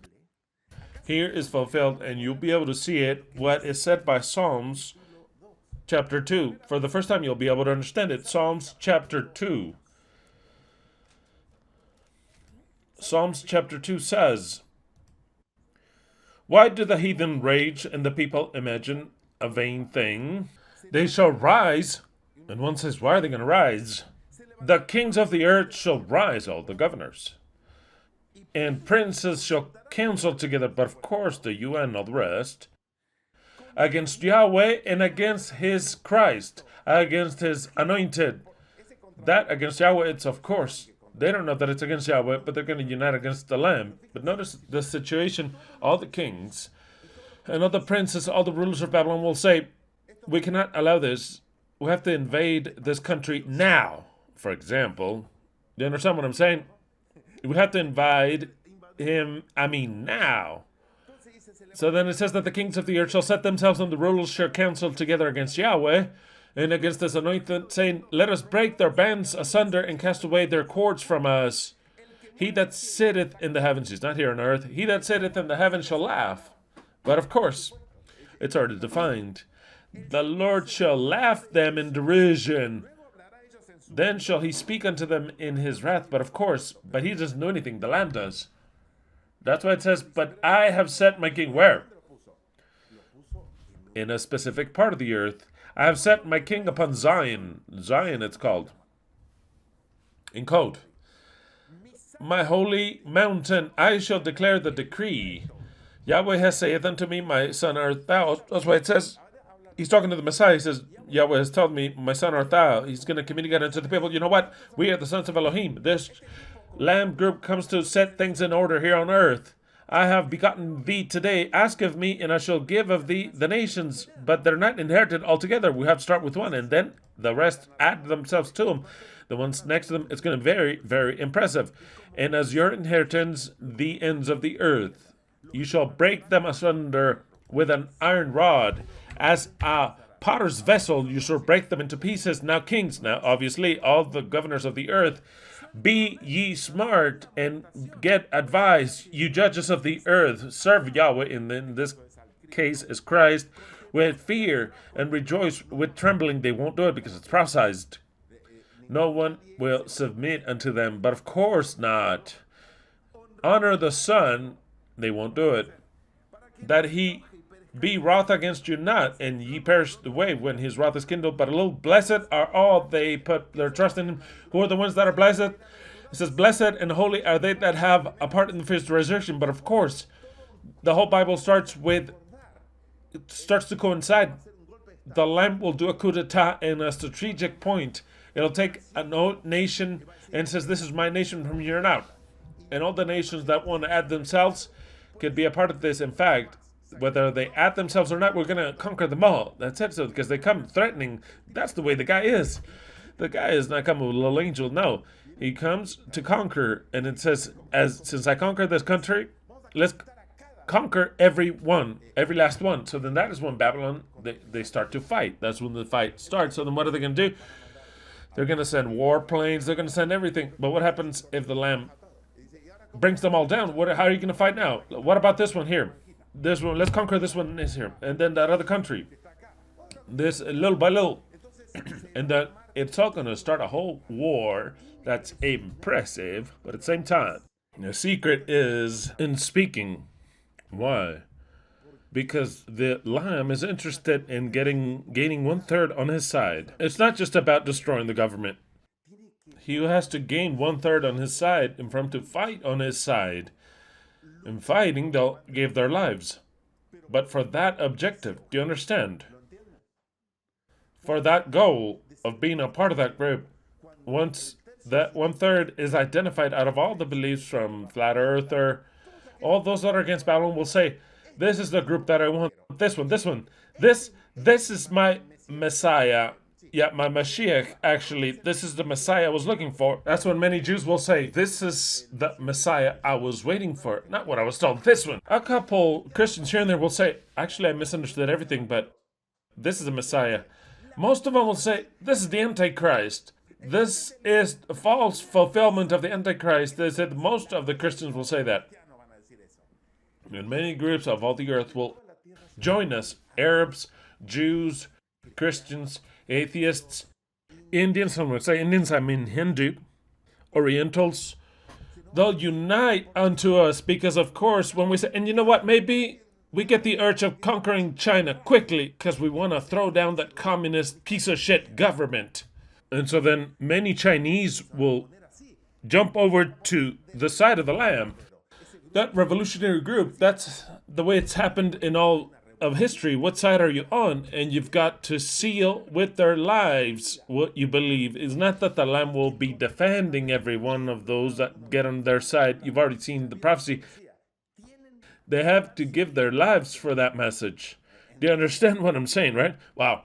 I mean, this goes way further. I don't want to give any more details, but already, just so you start to understand how things will develop. I hope you understood a little bit. I got ahead of myself a little bit, just a little bit. Now we go back to number 13 and no more. And when the dragon saw, are the people commenting what country I had in mind? Oh, I don't know. Many. Did anybody hit the mark? A whole lot of them. Oh yeah, a whole lot of them, says Angelina. So you already know who got it on the dot. Right, because really, I better not say anything. 13. And when the dragon saw that he had been cast out into the earth, in other words, he started to lose the power, there's a group that threatens them, a group that ridiculized them, a group that made the whole earth saying, wow, they really did deceive us, these sons of bitches. And when the dragon saw that he had been cast down onto earth, he persecuted the woman. There, see, he tries to persecute the woman, okay? The Lamb group, he tries to attack her. The woman that had brought forth a man-child, that had become the Messiah, the Lamb. 14, and the woman, we got to today's text at least, and how time flies, right? But why 2 hours already? They go like that, these informations, these, wow, I mean, they go quickly, and people are not even going to want me to stop. We can't advance now that it starts to get, it's a lot of information. Today, I've just given you the idea of how the end will be. What are we going to do? What is the role of the Lamb?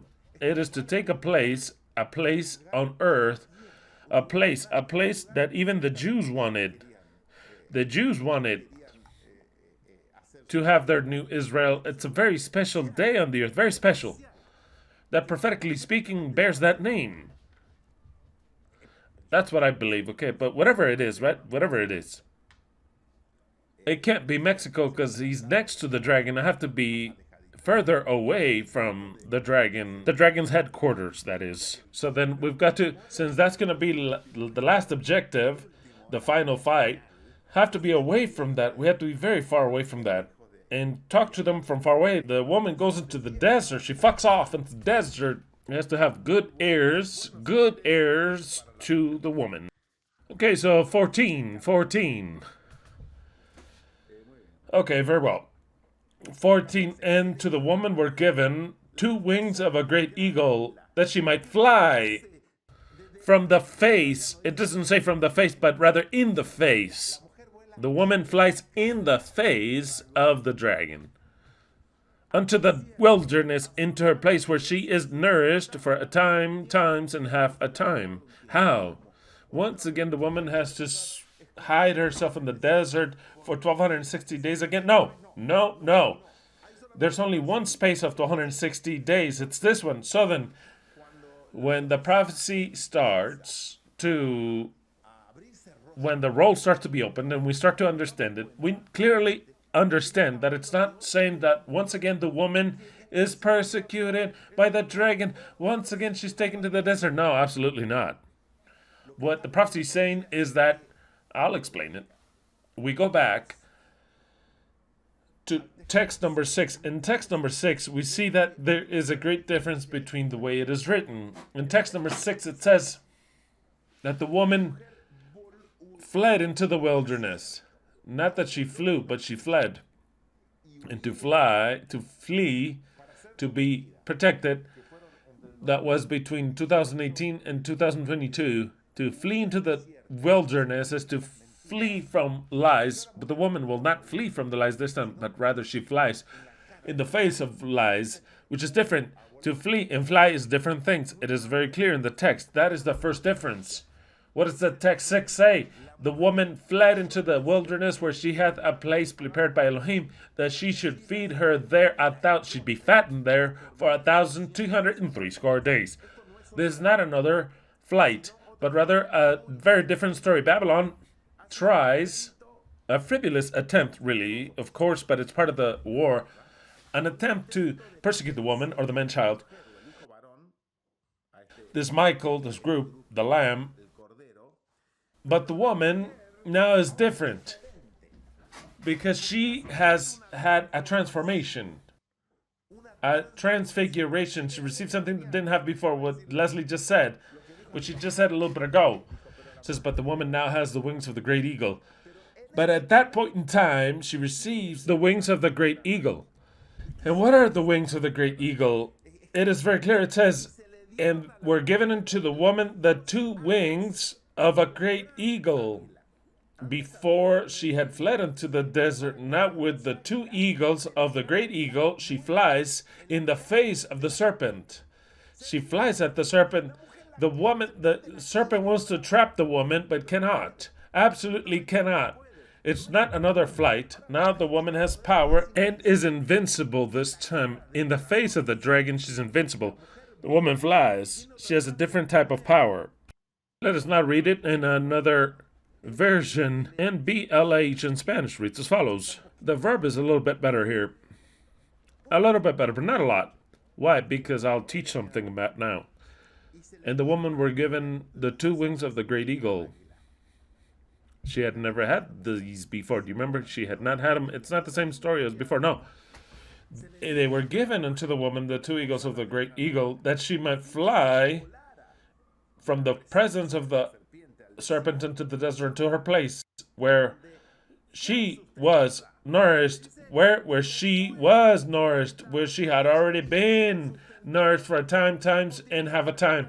Exactly, that is the translation that no one has placed nor is understood, because Yahweh, obviously Yahweh, encloses all this truth. So then, what does this mean? It means as follows. The woman flew into the desert where she had already been fed or nourished or fattened for 3.5 years.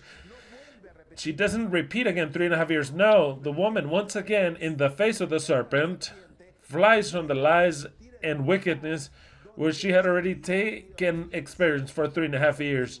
It's not 3.5 years. It's just like she had already been nursed before. She flies from lies once again, not for 3.5 years, but rather where she had already been nursed for 3.5 years.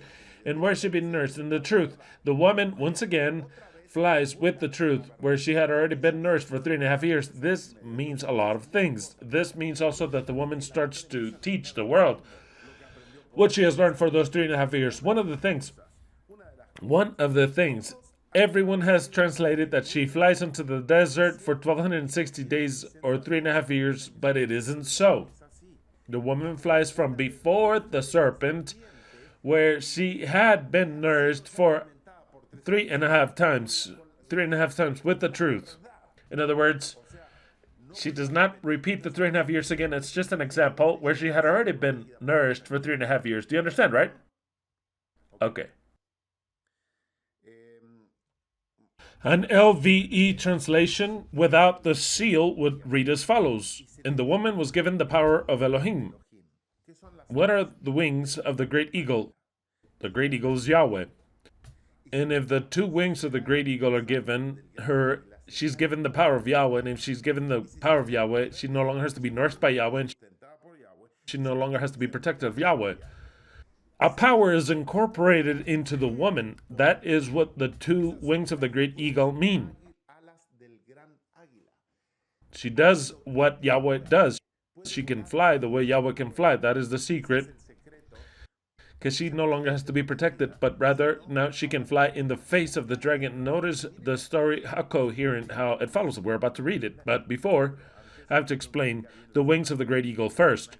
So then how would have been translated, not have been translated, but rather how is this? By taking away the seal, the covering, and the woman was given the power of Elohim to fly in the face of the serpent unto her own place, where she had already been nourished for a time, times, and half a time. And what is her place? It is the truth. The eternal truth is her place, and this time she will teach it unto her children, unto 1/3 of the world that wants to listen, that wants to die for this truth. The great eagle, let us go to the Torah. Let us go to Deuteronomy 32, 9 through 14. Deuteronomy 32, 9 through 14 reads as follows. For Lord's portion is his people. Jacob is the lot of his inheritance. He found him in a desert land and in the waste, howling wilderness. He led him about, he instructed him. He kept him as the apple of his eye. As an eagle stirreth up her nest, there you have it, Yahweh is the eagle.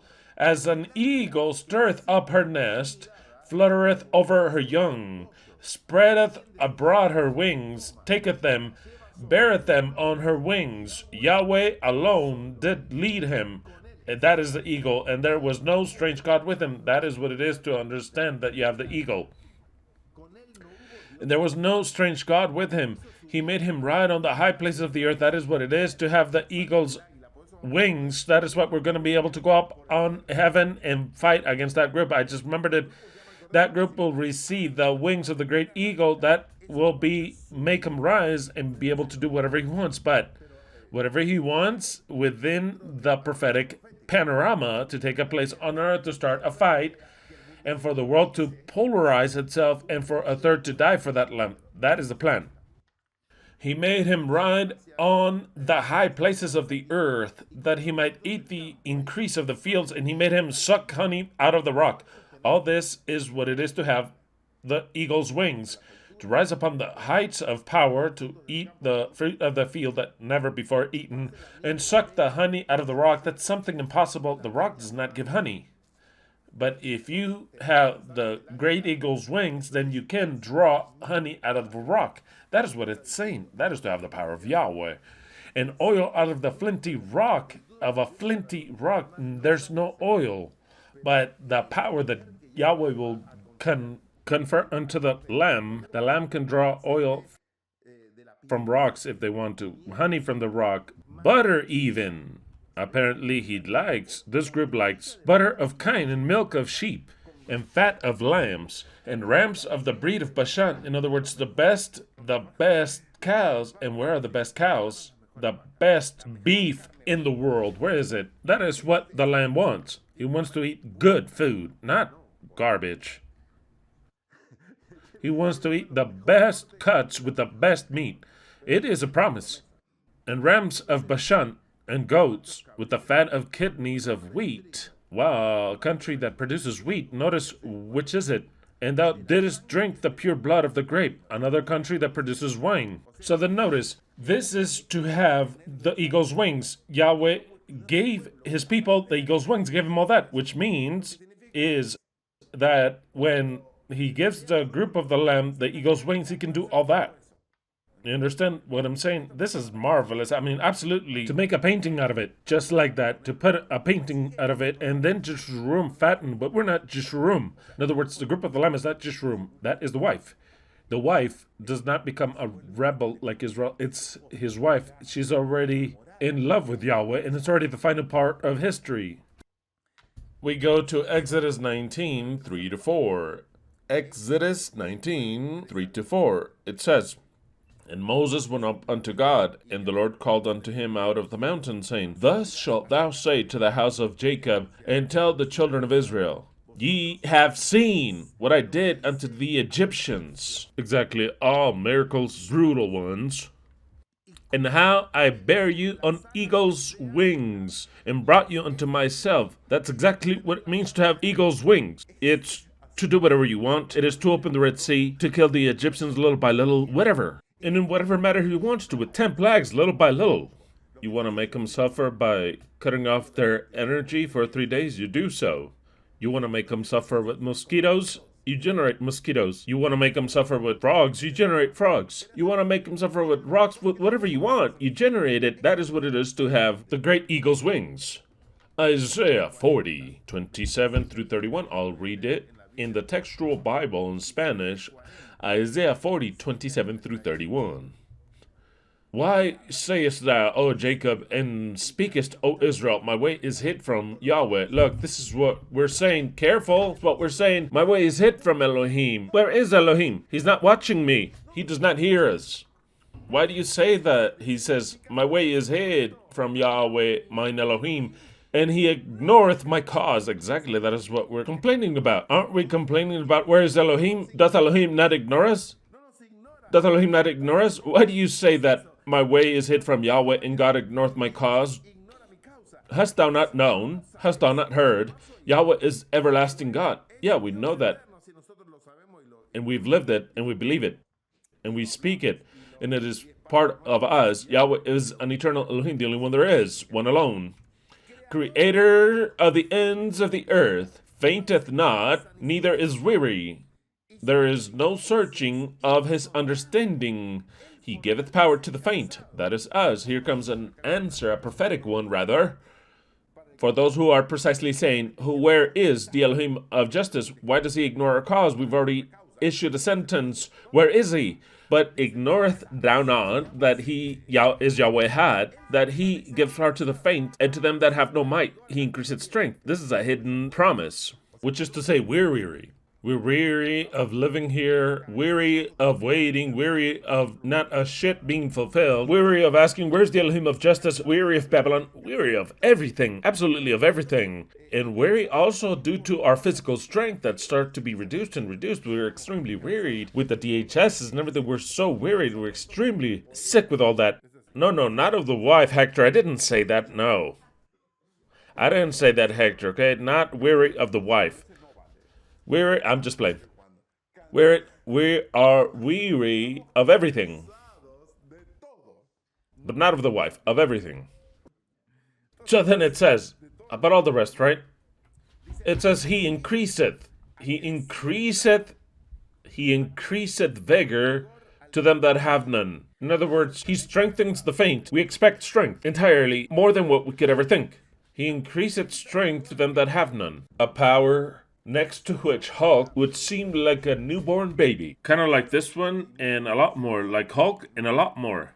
Even the youth shall faint and be weary, but of course. And the young men shall utterly fall, but of course. But they that wait upon Yahweh, because it's his wife, no one else, this special group, they who wait upon Yahweh shall renew their strength. They shall mount up with wings as eagles. Here you have it. How are we going to take flight as eagles? The only ones that take eagle's flight actually are those who receive the 2 eagles' wings. That is how we're going to be able to take flight as eagles. They shall run and not be weary. I've never seen a human being that runs and does not grow weary. There takes a point where you get weary, and if you keep going, you die because all your strength is gone. They run and shall not be weary, and they shall walk and not be faint. Well, who receives all that? Those who receive the 2 eagles' wings. And what does the text says that's so marvelous of the invitation? No, wait, this is the one from the invitation. And the woman received, finally, that is the key. And the woman were given, who is the woman? It is the man-child, it is Michael. That's why she can do what she will do. And the woman were given 2 wings of a great eagle. In other words, at that point, she is given all types of power that I can't tell you what it is, but they could run and not get tired. They got the strength that's you can't even measure. I'm sure that nothing can do anything to them, absolutely hurt them at all, and they can even fly. I would say, if we take it to a literal level, they could fly. And the women were given, they make whatever into food. They have no problems of whatever. They're not going to demonstrate it so much unto the people. And the woman were given the two eagle's wing that she may fly in the face of the serpent unto the desert, unto a place where she had already been fed for 10 times and half a time. 15. And the serpent cast out of his mouth after the woman water as a flood, that he might cause her to be carried away. You already know what this means. You've already understood with everything that I've already explained. You've already understood it. If the woman faces the beast, faces the dragon, face in front of everyone and in her face, what the dragon doesn't know, because he's a stupid idiot, he doesn't see the eagle's wings that the woman has, but the woman faces him. God has given her a power from God, from Elohim, but he has to do a task. He faces her in the face of the dragon. The dragon, what does he do with the woman? When the woman takes a strategical place on earth, he will see what? Strength, soldiers, forces, all types of invasion of all the countries. It says that all the kings counseled together against Elohim. So then it's all the prophecies all the same. So then the dragon is wroth and says, no, you're not going to do what you want to do. You're not going to ridiculize us and say our truth, nor will you liberate the people from our lies. We're going to send all the available forces to destroy you. There you understand. And the serpent, Babylon, cast out of her mouth under her orders after the woman, where the woman is in that strategical place that he sees her. He sees her. Water. What is water? Peoples, multitudes, nations, and tongues, all types of countries, because all the countries are together. She's taken only one country. Apparently, she is the enemy of all the rest of the countries, but in every country are raised, one out of every 3 of every country, they get on the side of the woman. That is when Babylon starts to lose control. Of course, it's like mushrooms all over the place. It's like 2/3 against 1/3. It only takes for the woman to present herself unto the world. Otherwise, the woman does not know whom to fight. Ricardo from the 5th column could come and try to make an army, but the people's not going to die, not for Ricardo, nor is he going to give them a real solution for anything. He shows them that this is not good, to not do it, but he doesn't even have a solution. In fact, I love it because every time all the people are saying, we're willing to die for what we believe. That's fine. Record that well, because remember it, because there's going to be a group that you'll meet that's called the Lamb. And you're going to say, this is what we've been looking for all our lives. This is what I was looking for. The flat earthers are going to say, I can't believe it. Finally, someone with power takes a country and shows flat earth. I can't believe it, they'll say, all the flat earthers. Of course we agree with that guy, with that group. Of course we agree with that group, with that military coup d'etat. If actually they are right, like not us, the Lamb will invite all the groups from flat earths to join, because they were right. They received life. They were witnesses in the world upon that subject, and I'm going to invite all the rest that believe in Germanic medicine and invite all those who are against Babylon to join, because it's going to be a just government. The people always wait for the liberators.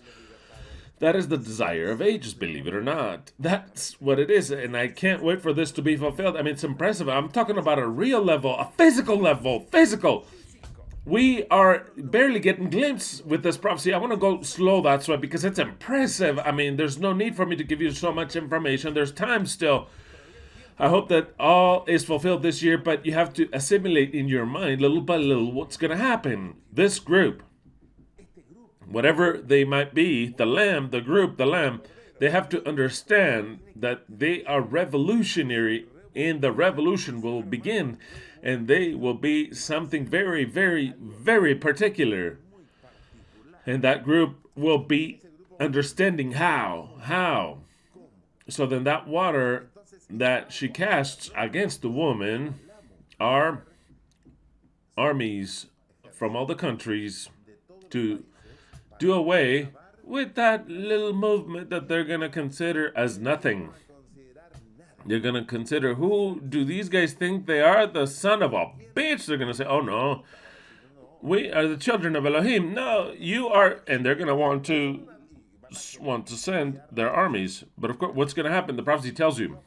Well, incredible, absolutely incredible. I've already explained this. You can already continue to understand this on your own. And number 16, but the earth, something happens. The woman has power.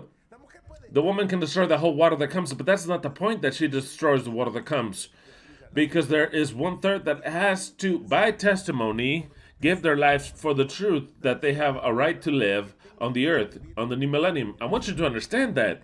The woman does not need to defend herself. She does not need for anyone to defend her because she has the 2 eagles' wings. She destroys everyone, but that's not the point, to destroy everyone.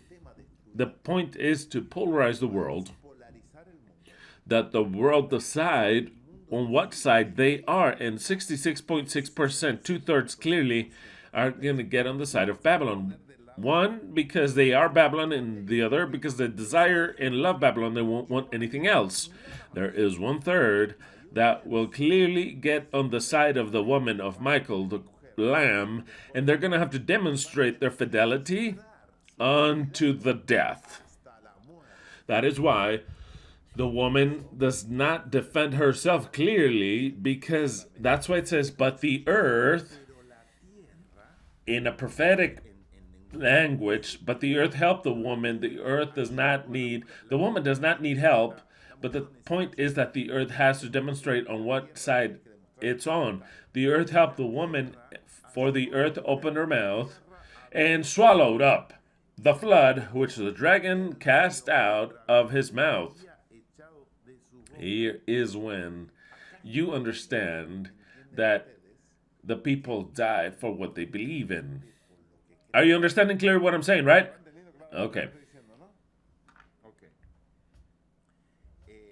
Not even to mention the Adventist interpretation. I don't even know why I mentioned that the earth means the US of A. Absolutely nothing to do with the fact. This already has a date. This prophecy, you clearly understand it. And that earth is just a symbolism of the dwellers of the earth that are against Babylon. That 1/3 that is against Babylon is the earth. That earth is the fertile land, the land that will live on the 7th millennium. So then, for the earth to open her mouth and swallow up the water means that they're going to kill and die. Killing. That's the way it is. There's no martyrs here. Here, there is an army. And they're going to give, like the other said, that Hector understood. It says they're going to die fighting. Of course they're going to die fighting.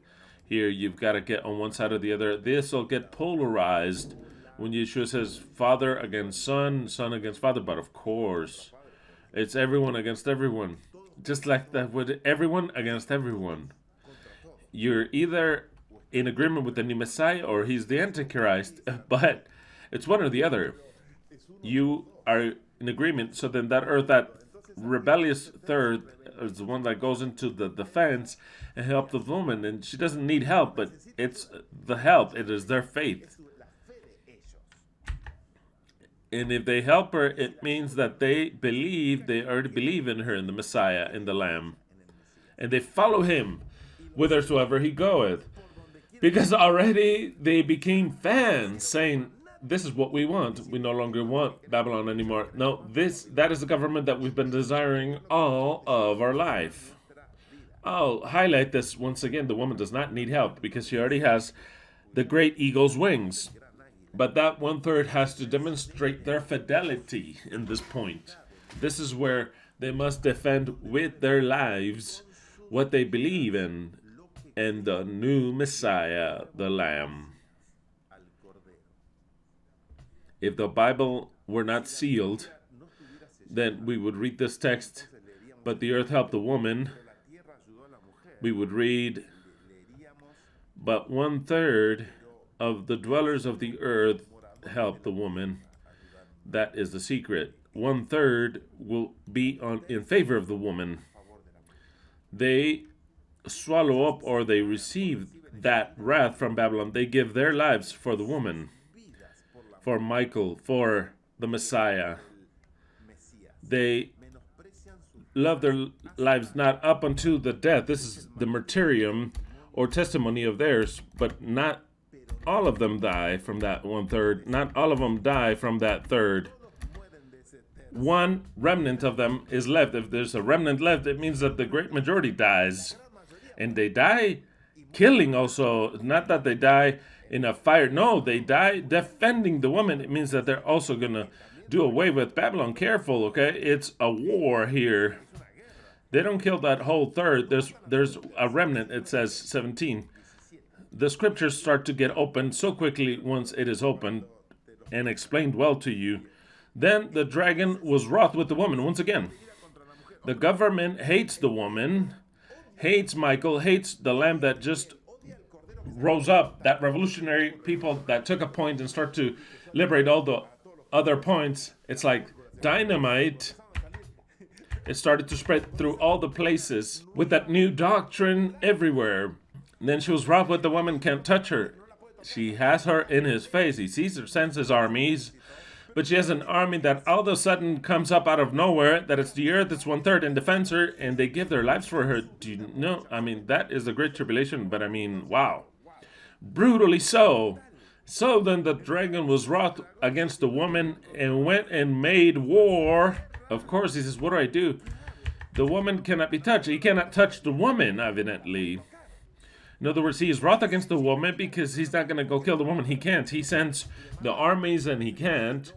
So then, out of what is left, he says she was wroth against what? Against the remnant of her seed. And the people believe, the Christians believe, everyone explains whatever, but the Adventists think that the rest of the seed of the woman are there. But what's stupidity? If this is a continuous war, what it means of the seed is that third that is dying in the war, and it's also killing Babylon,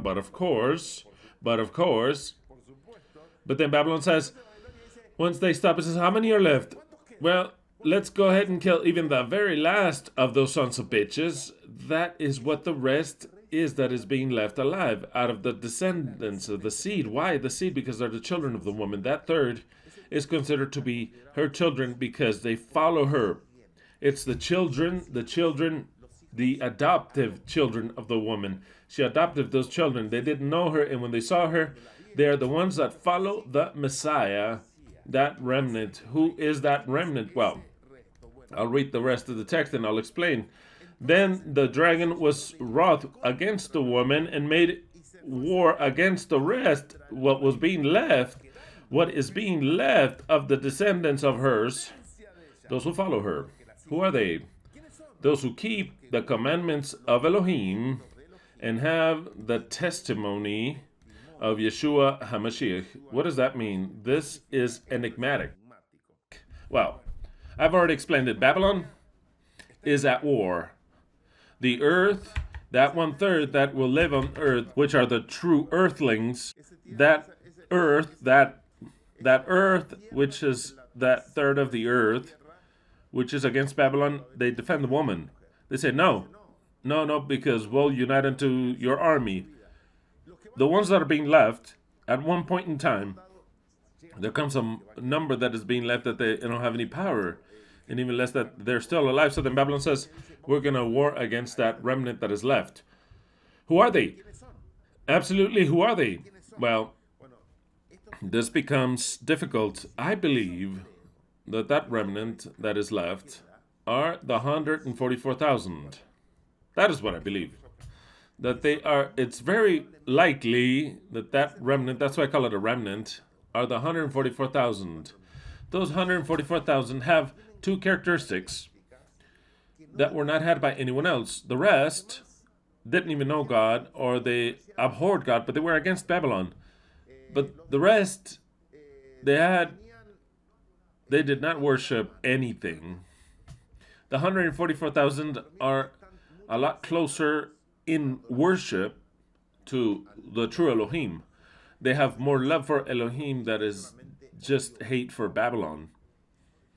And that's why it says that they have two characteristics. They keep the commandments of Elohim, but this does not mean the Torah and its laws, because it's all modified here.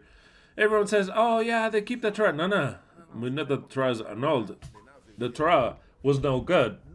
They don't keep the Torah. That's not what in the secret that's concealed the scripture wants to say. In other words, it induces you to believe that, but if you already know that it's annulled, it has no value to keep the Torah, but obviously, so then it's not referring to the Torah or its laws, because first of all, no one can keep them.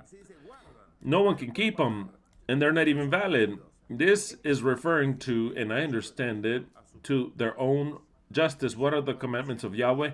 It's your own justice. It's people that are just. They're not just people that have been against the system, but they are the best of all that group, of that third. 1/3 is too great. They have a lot of defects, but they're against Babylon. And they're willing to give their life dying and fighting, but that doesn't mean that they're way too just. Do you understand what I'm saying? But within that third, there is one group that are a lot more just than the rest. That is the cream of the crop per se. They deserve something a little bit different, or they deserve even more due to their justice. So then those laws are the justice. Their own justice, mind you, their own justice. And the other point, they have the testimony of Yeshua HaMashiach. We could see it in two different ways. They firmly believe in the Jesus that came 1,000 years ago, or they believe completely in a blind way, and they've understood a lot more the new Messiah. They have those two ways of interpreting.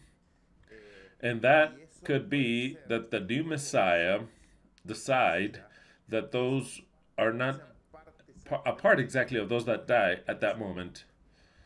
So then they could be the crown, that remnant, they could die also and be resurrected. Or it could be that that by having so much justice and understanding who is that group that calls themselves the Lamb, they don't need to die. That's why this is a doubtful part, because it doesn't explain that to you. It tells you that there is a remnant. The great majority is dead, but there is one remnant. That remnant, they have to be, in my understanding, that group, 144,000 that were sealed. And it doesn't mean that they don't have to die in the end. Maybe they do have to die in the end. I wouldn't find that to be all that bad, but maybe they saved themselves from death because they understood a lot more than the other third. Do you understand what I'm saying, right? With the little bit that they have seen, they've understood everything, and they don't need to die because they already love the Messiah. You know why they have to die? There's one thing is, like I've explained it last Shabbat, one thing is that all of a sudden you follow a preacher or you follow a politician, but actually it's circumstantial. The day that he's better, he says, well, you've already served me up until here, and I'll follow from here on out, symbolically. If they wouldn't die, and when they find Yahweh, let's suppose that 1/3 of the earth dies. Let's suppose this story this way. I could understand it this way, of why Yahweh makes them die, because it is for our benefit. They can continue to follow the group of the Lamb. It's the best governors, the most just, what they were waiting for. But when everything happens and they meet Elohim, that group already, yeah, thank you, because you brought me up until here. But now I worship Elohim, and already for me, I want to have my relationship with Elohim because he's my God. Thank you for everything. We've seen it at every level. We've seen it on a permanent basis. I've seen it in this ministry. I've taught you all the things, and they said, many thanks. God sent you to teach this to me, but I'll continue on by myself. God sent you to teach me this, but now I'll follow my way by myself. That is exactly what would happen if they don't die. The thing is that they die Exactly, as Leslie says, that is the example. How many people have left this ministry, and many have left because they have not understood that the Elijah, that this ministry is an Ehad ministry, that it is not me, this person, but rather it is my wife and I. And it's indivisible. Just like that, indivisible. That is one unit. Many people have told me, they have left me in the face saying, for me, you are the prophet. You, not her. You. And I've told them, you're wrong, actually. And then I'm not your prophet because you don't understand not even what I say. They've left. That has happened many times. And it happens a lot more to women more than anything. For many motives. And also to many men. But what happens is that they have not understood that there is a unit that is indivisible, that we are one. When I say I, it is me and her the whole time. When I say Elijah, it is one unit of all things. When I say Cyrus, it is a unit of two people. You can see me speaking, but that has absolutely nothing to do with the fact. And you would be greatly wrong, if it were the contrary. Or if you think the contrary, that it is only one sole person and that my wife is not a part of this. No, my wife is not that I added her to this. It's not that I elevated her to this. No, we are one since the very beginning. We've been one. In fact, if you owe anything, you owe it to her. And if they don't understand that truth, that means they cannot be a part of a Mashiach. Because not even they themselves will be the wife and add themselves to. See, the thing is that truth is fundamental to understand what will happen. What will happen, that truth of understanding that in one matrimony, a true one, it's one, indivisible. That's why all the prophets were a disaster. That's why I've told you. How many times have I told you? All the things that I've told you. There's nothing like the wife in our days. When you understand that principle, barely can you understand what's going to happen, that Yahweh, the Creator, will be one with his wife. Or else they should be chosen. See, they pretend to be one with Yahweh, but once they see one figure, they want it for only to be Yahweh. Yahweh. And no, it isn't that way. Yahweh is entirely united with one group. Exactly. So then, that is the symbol. We are the symbol of what is Yahweh and his wife, of what Yahweh is, he and she. Because to top it off, the name Yahweh, you perfectly well know when I mention Yahweh, sometimes I try to say Elohim Creator, so that you understand that is him. But the name Yahweh is composed by he and she is he and his wife. And his wife are Michael, with a different name, the Son of Man, different name, the Messiah, different name. So then, they have to understand the concept of the unit, Ehad, he and she. The representation, in this case ours, is the representation of Yahweh and his wife. If he does not make you go through death and the wife comes to resurrect them, that third could die for the wife, as they could die for a politician, as they could die for, I don't know, because they want to be a champion of the world, maybe. But they don't have in their mind clear that they died for Elohim. When the wife resurrects them, at that point in time, and from then on out, they're going to see the wife as God himself, already past just the Messiah, as God. And they're going to understand that God made her God, the God of theirs, and they will have her and him as their parents and gods. They will understand that clearly. But the only way of understanding it is for them to die, or else they could not understand it, or else they would rebel, just like what happens to many of the human beings. You understand what I'm trying to say? Yeah, and I'd like to add something. Go ahead. Well, I just wanted to mention what we talked about last week. Not only that on that day he'll reveal who his wife is, but he already knows who his wife is, or his bride. Of course. And he has chosen her from the very beginning of the world. Right. He has them chosen. That is why We don't know not even who stays or who leaves. Exactly. And he will shake them out until they leave. That is, if they do not belong to the group of his bride and they leave. Absolutely. We don't know who is the bride of Yahweh, But she's hidden. but he does know who it is. That's what I want you to know. He knows who it is. I mean, I just saw a phrase that said that at that day he'll make her Ekhad. No, he already has her.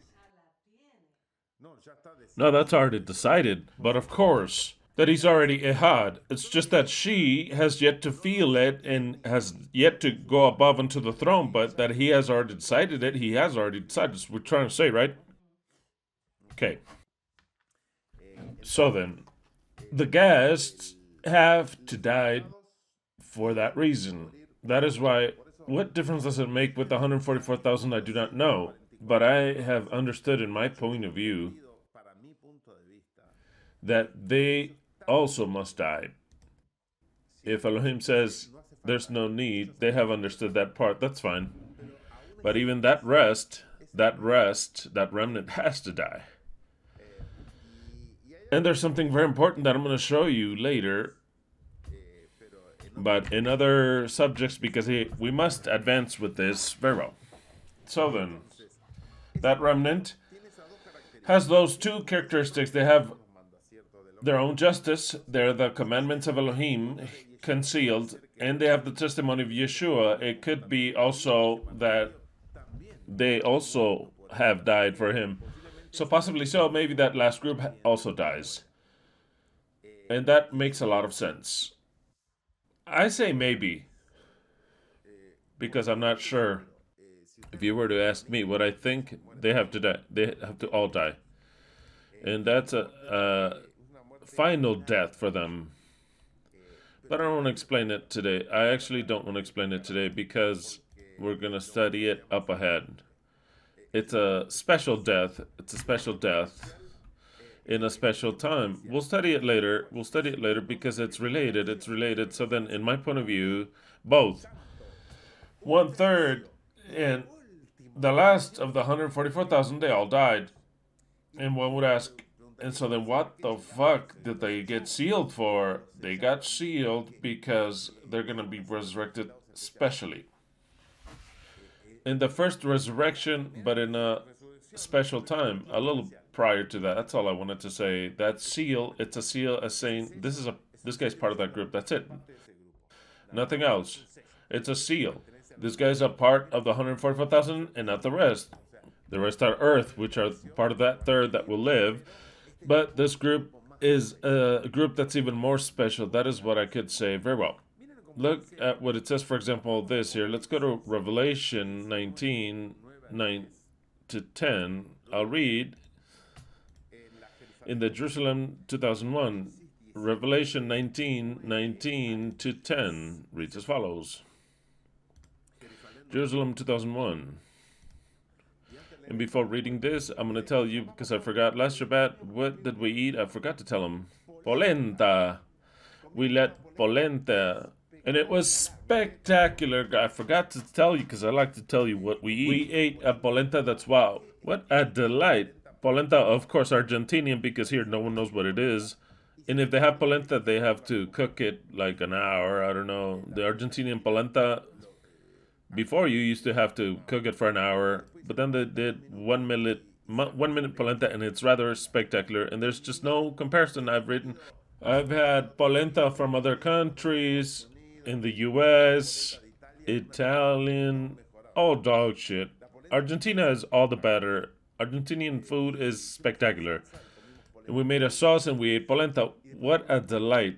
And then I had some on the next day and the next day, and it was all a delight every time I had it. Rather a delight. What a delight that polenta was. And today we shall eat. Angelina chose a food that we love that's called spaghettis al scampanello, which is a sauce with fresh tomatoes, the Roma type cut up. Oh yeah, Chile eats polenta, as Leslie says. Yeah, they must eat like us. We taught them. We're gonna conquer them later. We're going to conquer them later. Yeah, of course, because they've been stealing land from us, but we're going to join it all. We're going to join the whole world, unite it all. Just one sole country. We'll conquer them back. We'll make the Chileans great again. Which would be great, obviously, if we want a new nation. Don't we want a new nation? But of course, a new nation. So then... That's how Argentina was formed. Oh, but of course that's how it was formed. We've already freed Chile once. St. Martin crossed the Andean in a half-dead donkey. Oh no, wait, that was a different story. But we've already freed them once. San Martin, we had to teach them. So then we're going to free them once again. Once again, we're going to have to go through the Andes and free them. That is a promise. We freed them once. And now we'll free them once again. It was St. Martin was the first one, and now it'll be St. Michael. St. Michael, we'll free them once again. Very well. Every great nation has always started with a few people. Oh yeah, always. With just a few. With just a few. Let's sign a constitution, and that's how the revolution starts. Flag, name, national anthem, and that's it. We start. Oh, and the two wings from the great eagle. And the great eagle's wings. We need a flag. I think we've already got it. National anthem, we've already got it. And a nation that I think we've already gotten, we can already start. Everything is ready and planned. That's it. It's over.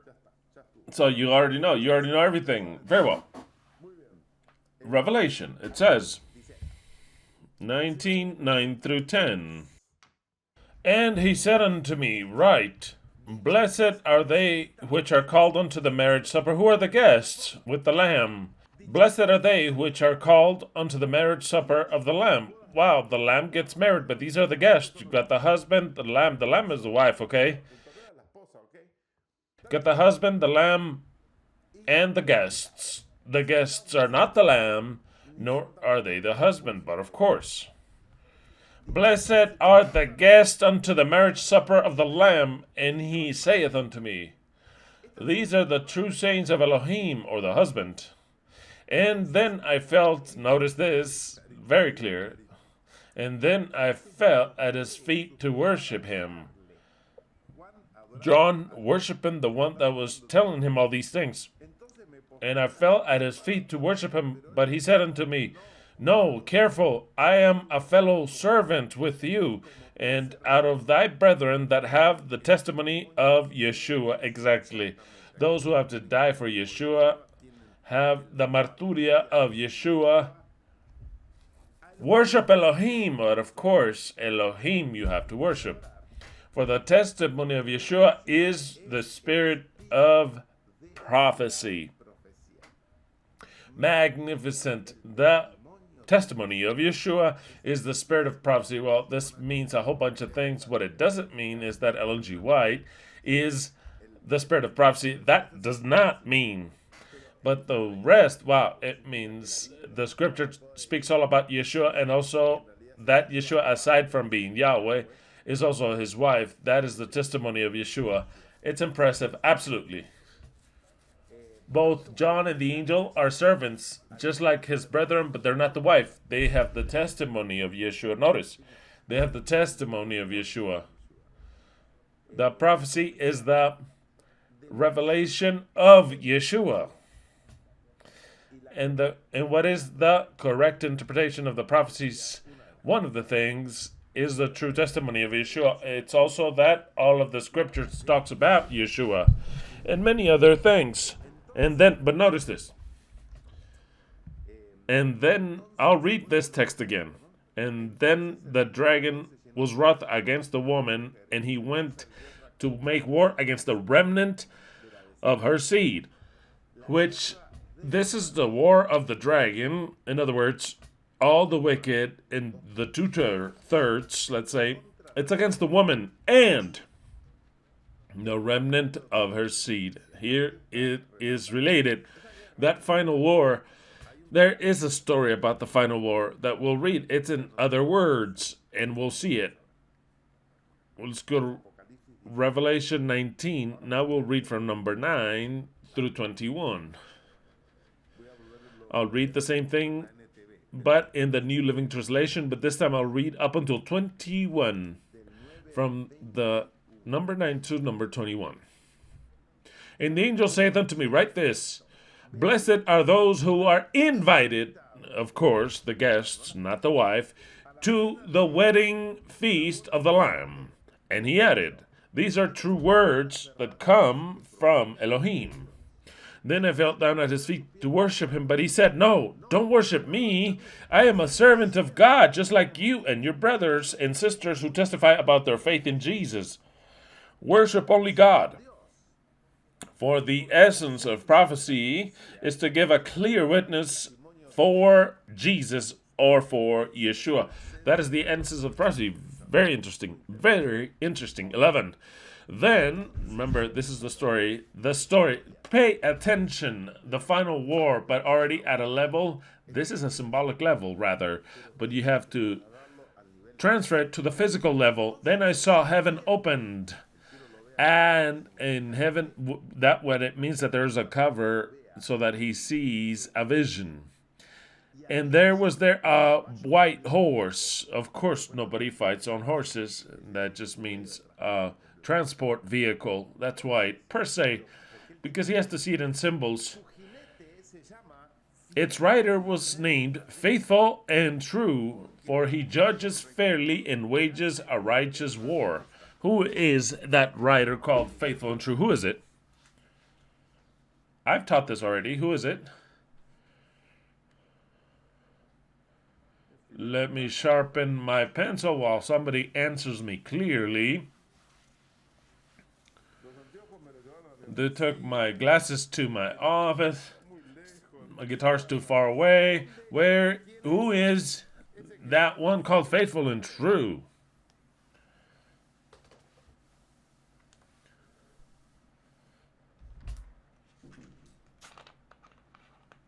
Who is it? Who is it? I'll read it again.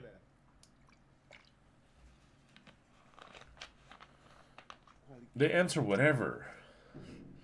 I'll read it again. I'm not going to ask anymore. I'll just explain because, wow. And then I saw heaven opened. Who answered me here? Yeah, here. Many answered well. Then I saw heaven opened, and a white horse was standing there. Its rider was named Faithful and True, for he judges fairly and wages a righteous war. I've explained this already a year ago, I noticed.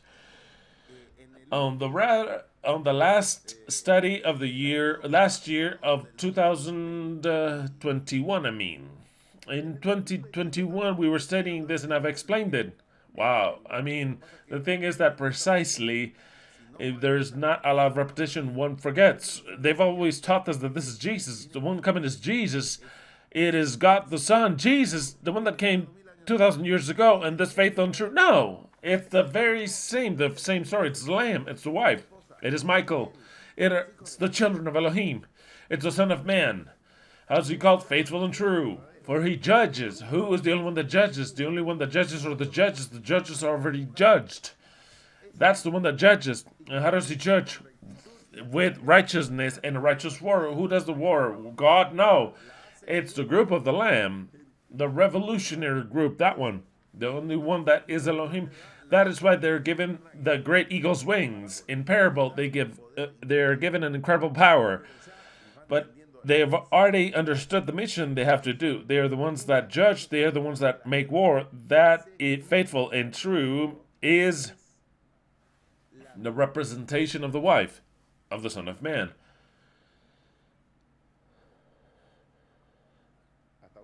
It even has the expression Semper Fi that we always use, faithful and true. Semper faithful. Semper fidelity. Semper faithful and true. 12. His eyes were like flames of fire, and on his head were many crowns, because he's King of Kings, Lord of Lords. But of course, and a name was written, here is a riddle. riddle that the Christians think they understand, but they don't understand. I can't believe it. They fall in their own stupid explanation and they don't notice he had written a name that no one understood except himself. The Christians know, all of them, who that name is. What is that name? The verb of God, they say. That name that he has, it's the name of Yeshua, Jesus. But of course, they understand it. They claim to understand it. But the thing is that it's such a riddle that how does Yahweh like to play with riddles? Of course, his wife would understand. I hope so, because I've already explained it before. It says that she had a name written that no one understood except for himself. So that no one in the world understood what he had written, his name. No one understood his name. It's not that no one knew it. The people didn't understand it. No one understood it except for him. I'll repeat it again because it's a riddle. He had written this night, what John has seen, of course, John's seen this. He's a judge, the one that comes to make war. He had a name written that no one understood except for himself. So then the one that understands is who? The rest doesn't understand who he is. The one that understands who he is him. No one understands who he is except for him. It's more than clear. Now, all the Christians understand, and they say it's Jesus. It's the Son of Man. They're Jesus. It's the verb of God. Poor things. It's so clear. I'll repeat it again. And he had written a name that no one understood except for himself. I mean, it's great. See what this version says. And he had written a name that no one understood except for himself. He had written a name that no one understood except for himself. No one understood except for himself. He's the only one that understood it. That is the only thing that matters for him to understand. No one else. We're in text number 12. In the Spanish DHH, it says, where is it? It says, his eyes were like flames of fire, and on his head were many crowns, and he had a name written which only he knew. Only he knew. Only he knew about it. Only he understood. It's perfect, however you want to mention it. But which is that name? If you ask a Christian, they know who that name is. It's Jesus. They're going to say, it's Jesus. No. He's saying that no one understood it except for himself. So then, why does he give me an information? I'm going to try to say it in the most understandable. Why the fuck do I care that he has written whatever he wants if we're never going to understand it? Because he has it written himself, so I can give a fuck about what's written if he only understands it. It's just whatever riddle on there. Why is John going to tell me that he had a name written that only he understood? What is the reason, the so important reason of telling me that night, that writer, the writer, right? Yeah, the writer. All right, I make up words as I go. That writer. What is the reason of telling me that he had a name written that no one understood? But why does he give me that information? You're not going to tell me what name he said. Shove it. The important thing about this case is that the only one that knows the case is the writer. Unless you are the writer, he is the only one that knows the name. I mean, it's so marvelous. It's so fascinating. That name that no one understands except for himself, or she, I should say. Who understands that we are the Christ, the Son of Man, the man-child, Michael? Even Jesus Christ, who understands that? No one. All of you would say, all of them would say, you guys are crazy. They don't understand it. The one that is the only one that understands it. The rest do not understand it. They could read Revelation, they want to understand it. The only one that has written a name that no one understands except for himself is the man, the Son of Man himself. He is the Son of Man. No one understands that. It is more than clear. It's impressive. So then the Son of Man, the only one that knows that he's the Son of Man, is himself. The Christians think it's Jesus. No, it's not him. They already knew who he was. It's not him. The Son of Man, the only one that knows who he is himself. It is the Son of Man. It's the bride. The only one that knows, no one else.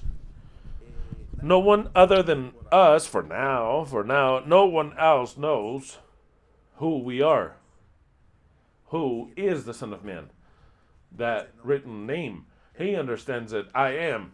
I am.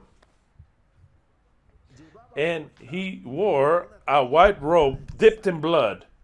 And his title was the Word of God. Well, another title that Yahweh gives us, we are the Word of God. That title was only used by him when he came to earth. In the beginning was the verb, and the verb was with God, and God was the verb. He used it, the verb, the word, the word, the word. In Davar, in Hebrew, in Greek, the logos, and they all talk about the logos of God. They don't know that it's a title that he confers unto the bride. He had a robe dipped in blood. If someone sees him from a lamb, he's kind of hurt because if he has blood, it's because he's been wounded, or else he would not have blood. The only way of seeing a lamb that is wounded or it's because he's been bathed in blood. But he had a robe dipped in blood. See, it's nobody can tell him as wounded because he's a rider. He's a human being. He had a robe dipped in blood, and his title was the Word of God. You know that all and every one of the Christians understands, and they think that Yeshua is the Word of God. But of course, that Jesus is the Word of God. And they're waiting for it to be fulfilled that way. Therefore, it isn't so, because it cannot be fulfilled that way. They understand it. It cannot be fulfilled that way. Absolutely not.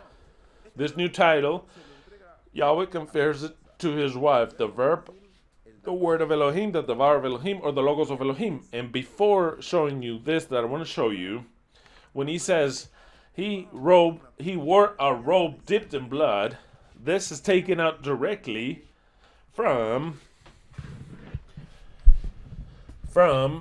Isaiah. Let's go ahead and try whichever of these. Let's see. If it wasn't Isaiah 46, then it was Isaiah 56.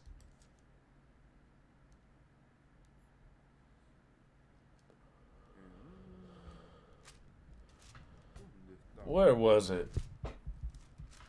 Or Isaiah 63, was it? Oh, yeah. Hey, Isaiah 63. I was going to find it. Isaiah 63.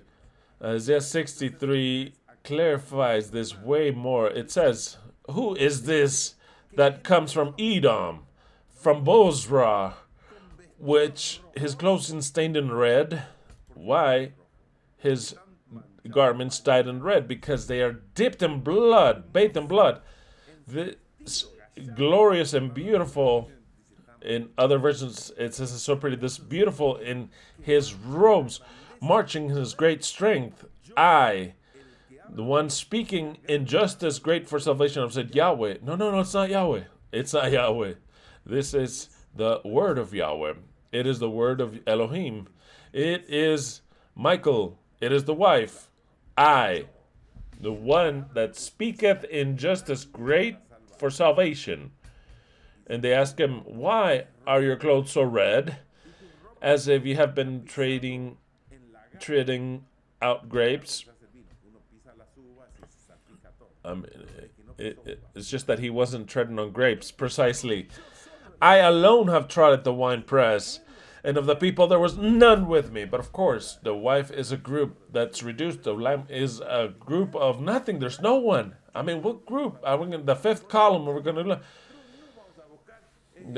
I don't know what other groups for truths or lies. What group? Does Adventist Church, the people from Gambetta? No one.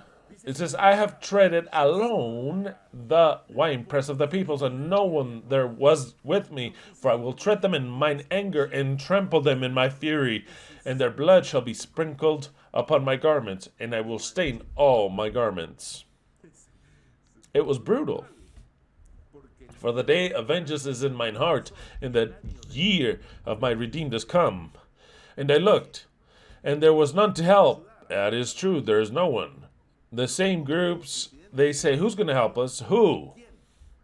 And I wonder, who is like unto the beast? And I marvel at the beast, that there was none to uphold. Therefore mine own arm brought salvation unto me, his own wrath. I'm telling you, this will be the Lamb's own war. With my wrath, I tread down the people in mine anger and made them drunk in my fury, and I will bring down their strength to the earth. Marvelous. This is absolutely, and the text continues. I mean, it's absolutely marvelous. He's quoting this in Revelation that says, and he was wearing a robe bathed in blood, and his title was the Word of God. Aside from what we've studied of John 1:1, applying it to Yeshua, you remember that, right? In the beginning was the verb, and the verb was with God, and God is the verb. You remember that, right? Well translated. Everyone translates, and the verb was God, but no, and God was the verb. But I want to take it to a different level. A different level. And this is marvelous, rather marvelous. Pay attention to what I'm about to say. Then you can repeat it yourselves so that you can record it up here. What I taught before, it's in the Bible. It says, in the beginning was the Word. And the Word was with God. And God was the Word. We could say absolutely this. In the beginning was Eve. That is clear, right? In the beginning was Eve. And Eve was with Adam. It's clear, right? In the beginning was Eve. In the beginning of everything, Eve. And Eve was with Adam. She was with Adam. And we could also say, and Adam was Eve. Adam was Eve, yes or no? Of course, because he came from Adam. I mean, that is just marvelous. I'll repeat this again. In the beginning was Eve, and Eve was with Adam, but actually Adam was Eve, because Eve was taken from Adam from the crozier, or the rib, whichever you like. I mean, we could care less. But when he started, he says, hey, that is bone of my bones, and flesh of my flesh. And so then, in the beginning was Eve, and Eve was with Adam, and Adam was Eve. It is more than clear, right? The same thing as if to say, in the beginning was the Word, and the Word was with God, and God was the Word.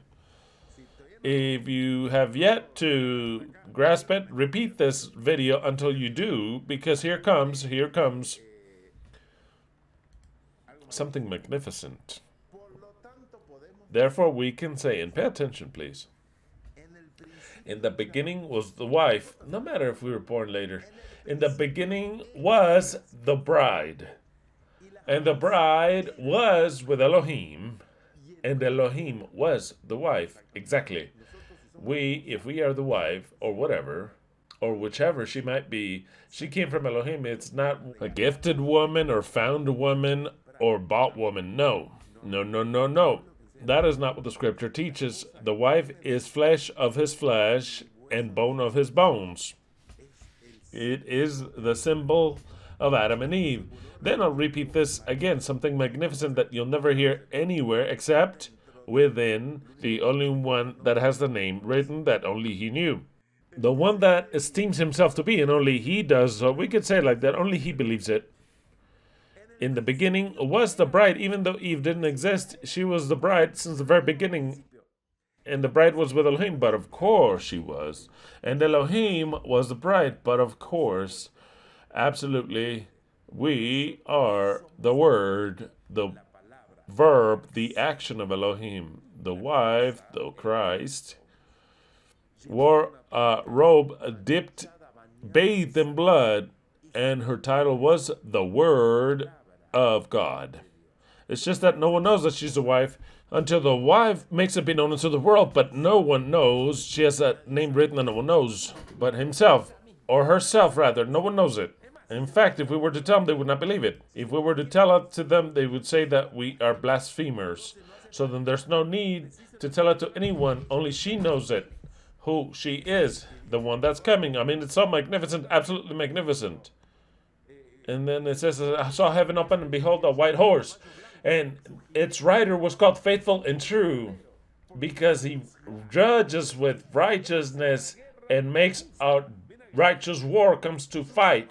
His eyes as flames of fire and many crowns, because it's explaining to many crowns in his head. He had written a name, but of course a title, a name that no one understood. But of course no one understood it, nor will ever understand it, except for himself. Only he knows who it is. That is the bride. That is Michael. Only he knows, not the rest. Don't know shit. Not even if they tell him, are they going to understand it. He had a robe dipped in blood, and his title was the Word of God. The armies of heaven, dressed in the finest of pure white linen, followed him on white horses. We've already learned that those white linen robes represent something. What did I teach you that it represents? You also don't know that? You also don't know what we studied that it represents? The white robes of white linen, you don't know what it is? What do they represent? Everyone doubtful. Wow. What do they represent? Nope. Revelation 5:9, when the Lamb broke the fifth seal, I saw from below the altar those who have been beheaded due to having proclaimed the message of God, and they have been faithful to their testimony. And they said with a loud voice, Sovereign, holy, and faithful, when will you judge the inhabitants of the earth and avenge our death? And then white robes were given unto them. What were given unto them? White robes. Those white robes are given unto the beheaded, the dead. So then notice the Devar, the one that only he knows who he is, no one else, but rather he treads and he has his robes dyed and bathed in blood. Notice it says that the armies of heaven, but of course the armies of the power of him, armies of the Lamb, we could say that army of dominion, dressed in white robes and pure, of the highest quality, followed him in white horses. These obtained the white robes and pure. Why? Because they died, assassinated, and they came back to life, and they gave him those white robes. But the other one, the right, he's all bathed in blood. He care less. Don't you notice that it says, what I read in Isaiah 63, it said that he saw all the peoples and there was no one to help him. He was alone. At some point, how is the lamb left? It is very interesting. There is a point in which, given in this history, the lamb is left alone. First, the lamb takes a place. Then, the lamb faces the dragon and sends them his peoples, but the lamb already made himself be known, and so then 1/3 comes and they defend him, but at war they all die. Then a remnant is left. That remnant, I believe that it's the last one that he ends up killing, the dragon, and then all of a sudden the lamb is left how? Alone. That's not in Revelation 12, but it's in the other prophecies. The lamb is left alone. That's why he has his clothes dipped in blood, because they can't kill the lamb. He could tread on everyone, but when the very last one dies for the lamb is left alone. And then these armies of heaven are already people resurrected that he has behind him. Now, this time, they are absolutely fans and followers of the lamb. That's why they are dressed of white linen, because they were resurrected. They were dead and they were resurrected. The armies, well, I'll leave it up unto that. The armies of heaven, dressed in the finest of pure white linen, followed him on white robes. 15. From his mouth, the mouth of the writer of his commands, the mouth which we command, the power, came a sharp sword to strike down the nations. He will rule them with an iron rod. He will release the fierce wrath of God, the Almighty, like juice flowing from a winepress. This is magnificent, because in this story that I told you of a coup d'etat, from a time in which the world will be polarized and they're going to decide whether to take one side or the other. 1/3 of the world gets on the side of the Lamb. A war begins. Either give their life for the Lamb. A remnant is left. They're also killed, and the Lamb finds himself alone. And that is when he starts to tread. But before also, he resurrects those whom he has to resurrect. And they are added unto him as his army, and this time they can destroy everything. Before he didn't act, even though he had the two eagle's wings, he did not act because he had to polarize everything. Because now that everything's been polarized and they all had their mission in life, their objective, either unto the beast or to die for the Lamb, then the Lamb now this time dips his robes and he treads the peoples. And with him, along with him, he has an army of resurrected people. That's why they are dressed in white. This is the Son of Man, the wife, the Christ that comes to rule and to destroy already entirely Babylon. This is the last battle. The wife will bring down and pacify the 2/3 or whatever is left of that they are already standing. 16. On his robe, at his thigh, was written his title, King of Kings and Lord of Lords. This Lamb, the Word of God is the King of the kings that follow him, and the millennial kings, and the Lord of those lords. It is very, very, very clear.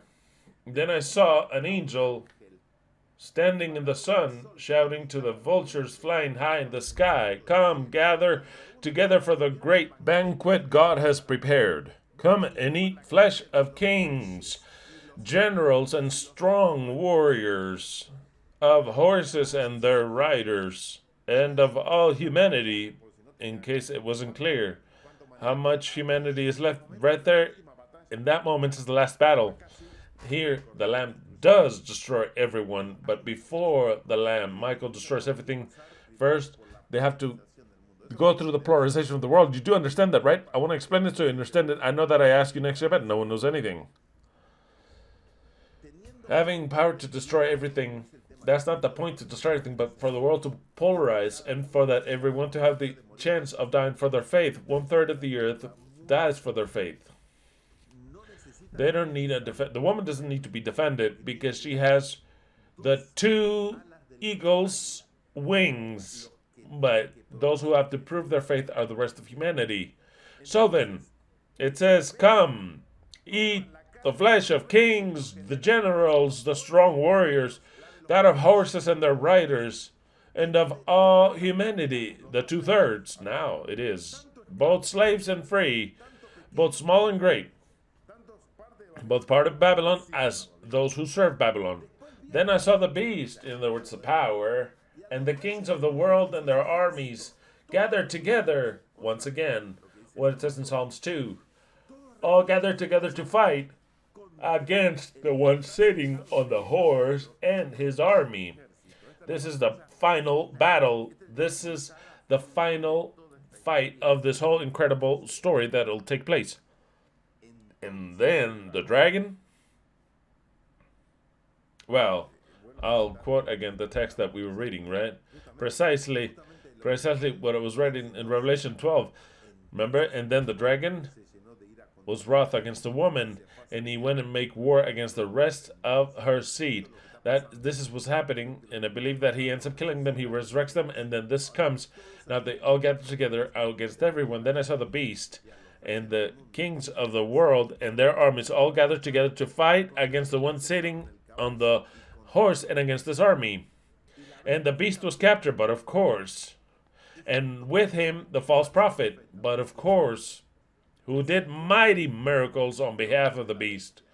Miracles that deceived all who had accepted the mark. The beast, if we want to mention who the beast is, it's the Jewish power, the worldwide power, along that rules all of economy and medicine and all the rest of this world and science.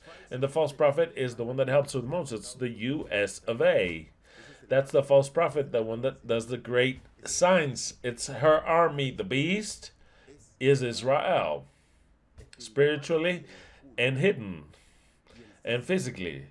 And the army of hers is called the United States of America. It's the greatest army. And after her, all the rest armies that unite unto them. That is the false prophet, the one that says that they went to the moon. That is the miracles. This is miracles. Then the beast was captured. Along with her, the false prophet that did many miracles or great lies, miracles, marvels, in the name of the beast, miracles that would deceive. So then he was miracles that would deceive all those who had received the mark of the beast and worshiped this statue. Both the beast and his false prophet were thrown alive into the fiery lake of burning sulfur. Their entire army was annihilated. How many of Babylon are going to die? The all army was annihilated. Couldn't be any more clear, this prophecy. If this is a final prophecy, it is the final scene. But in order for us to get to the final scene, we have to go through other scenes. What I've already explained before, and it's marvelous. All her entire army was annihilated by the sharp sword that came from the mouth of the one riding the white horse. And all the vultures gorged themselves on the dead bodies. And believe it or not, we've already ended Revelation chapter 12 because I've already read to you the last text of Revelation 12, which is the last one. The last text of Revelation chapter 12, where was it? Is number 17. And then the dragon was wroth against the woman and went to make war against the rest, the remnant of her seed, those who keep the commandments of Elohim and have the testimony of Yeshua HaMashiach. There it ends in Revelation 12, this story, but the story continues in other parts of the scripture, like Revelation 19, how it'll be. So then, in a summation, because I'm going to continue to speak about this prophecy next Shabbat, because I still need one part that is rather spectacular, which are 3 hours, 3 hours, 19 minutes. I don't want to give it today because it is magnificent. You know what part I'm talking about that I need to give Leslie, but I don't want to mention it because it is so spectacular. I don't want to mention it. I'll mention it later because I'm going to, with this light that we have received of this prophecy, we will study it. We will study another prophecy that I didn't understand. Even if I turned it all over, I didn't understand it. And this prophecy made me understand the other one in an incredible manner. And the other one, I'm not going to tell you which one it is.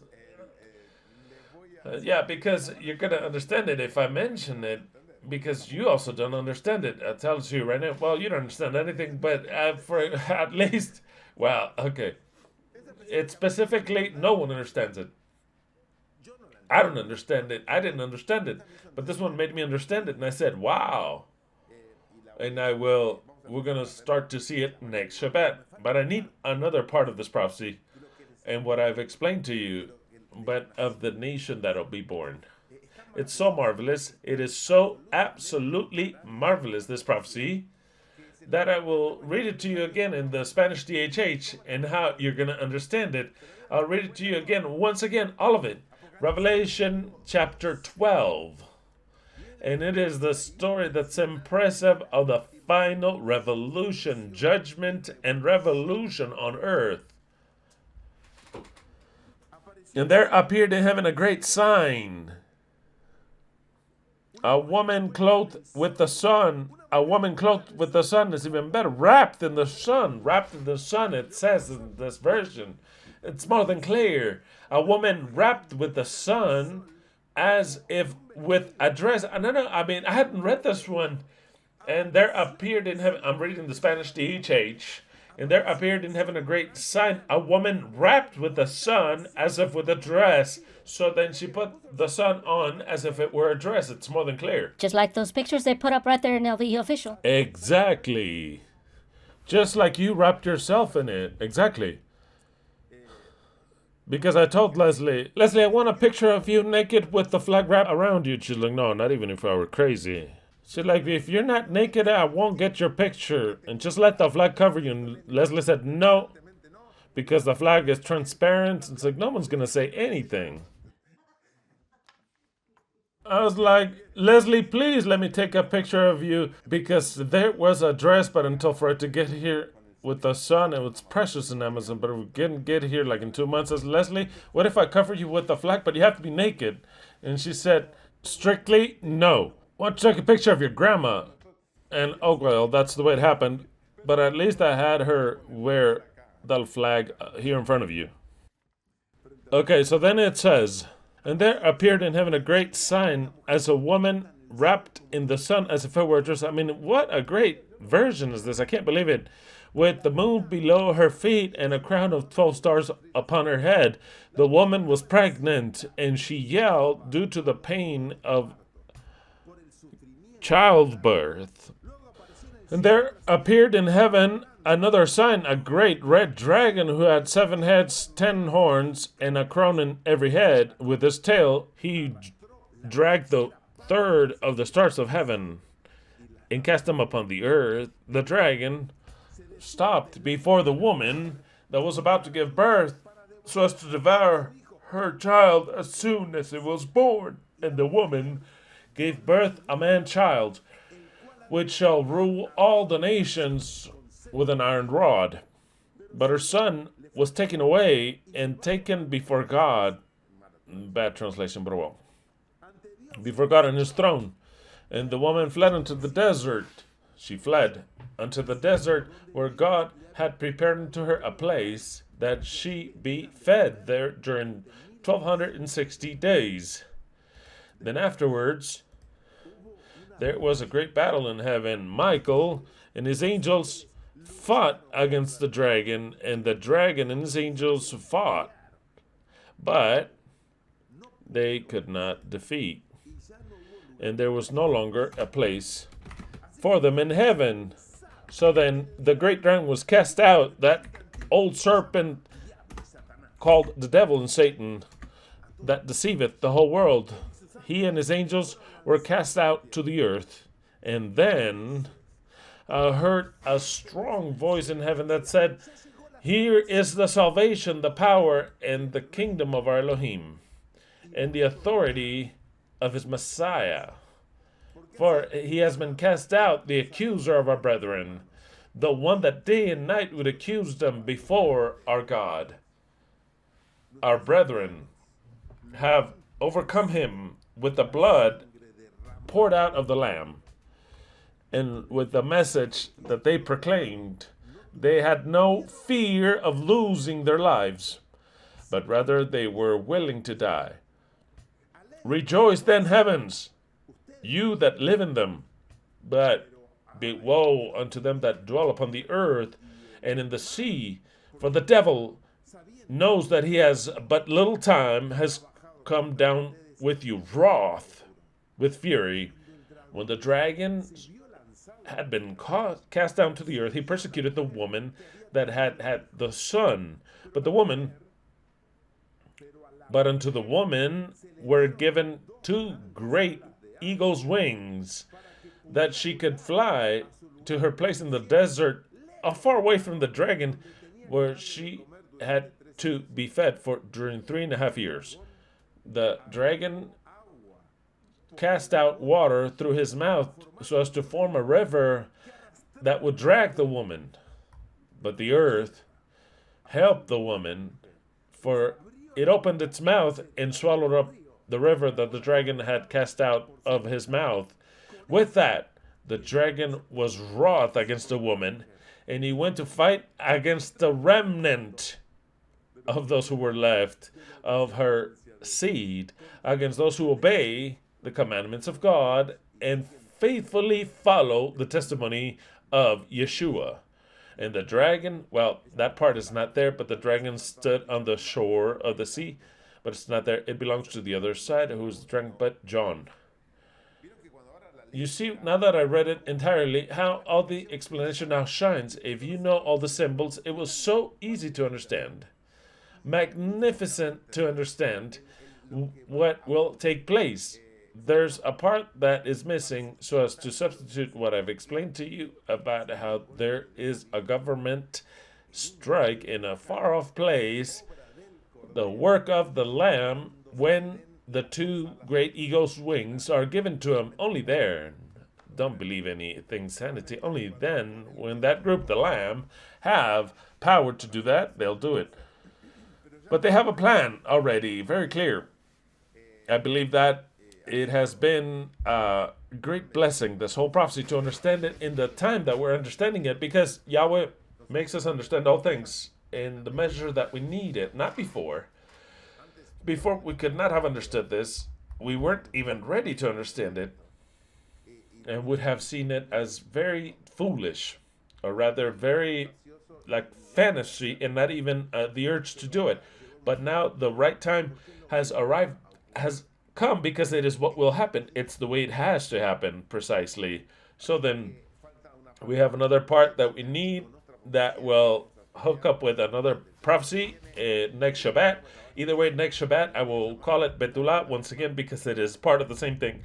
We'll review this part, even this part of some texts of Revelation 12, so as to enter into another prophecy, and then another prophecy that is a part of the same thing. Without any further ado, if you like this video, remember leaving us a like. If you are one of those who knows what is written, no one else other than you, not the rest of the world doesn't, not your family, nor anyone around you. If you are one of those of the group that is called the Lamb, then you are obligated to write a comment. Sometimes you become too, how should I put this, lazy and putting things off, and you don't want to be a part, and this is a work in as a group. If this is given the way I have explained it, but of course it is more than just a comment. We're gonna require 100% of you of attention and of companionship in the group. So then, if you like this subject and you are a part and you feel yourself to be a part of this, then kids, it is time to give us a like and write a nice comment, because you have received an information of what's going to happen, a part of the story that's incredible, unthinkable. Without any further ado, if the Lord allows it, we shall meet again next Shabbat. Let us seek our Elohim in prayer. Beloved Yeshua, Yahweh Sabaoth, the only Elohim creator, we give you thanks because you have given us the map, the history of what's about to happen and what you expect from us and how things will unfold. Now we understand that it'll be a physical story, so that this earth is polarized, so that everyone have the opportunity to die for what they believe in, so that they have a right to live during the millennium, so that the Lamb can guide them to the river of water that giveth life, that you resurrect them and they be a part of the generation that will live during the 7th millennium, during the Shabbat. We give you thanks because you have made us understand the things that will soon take place.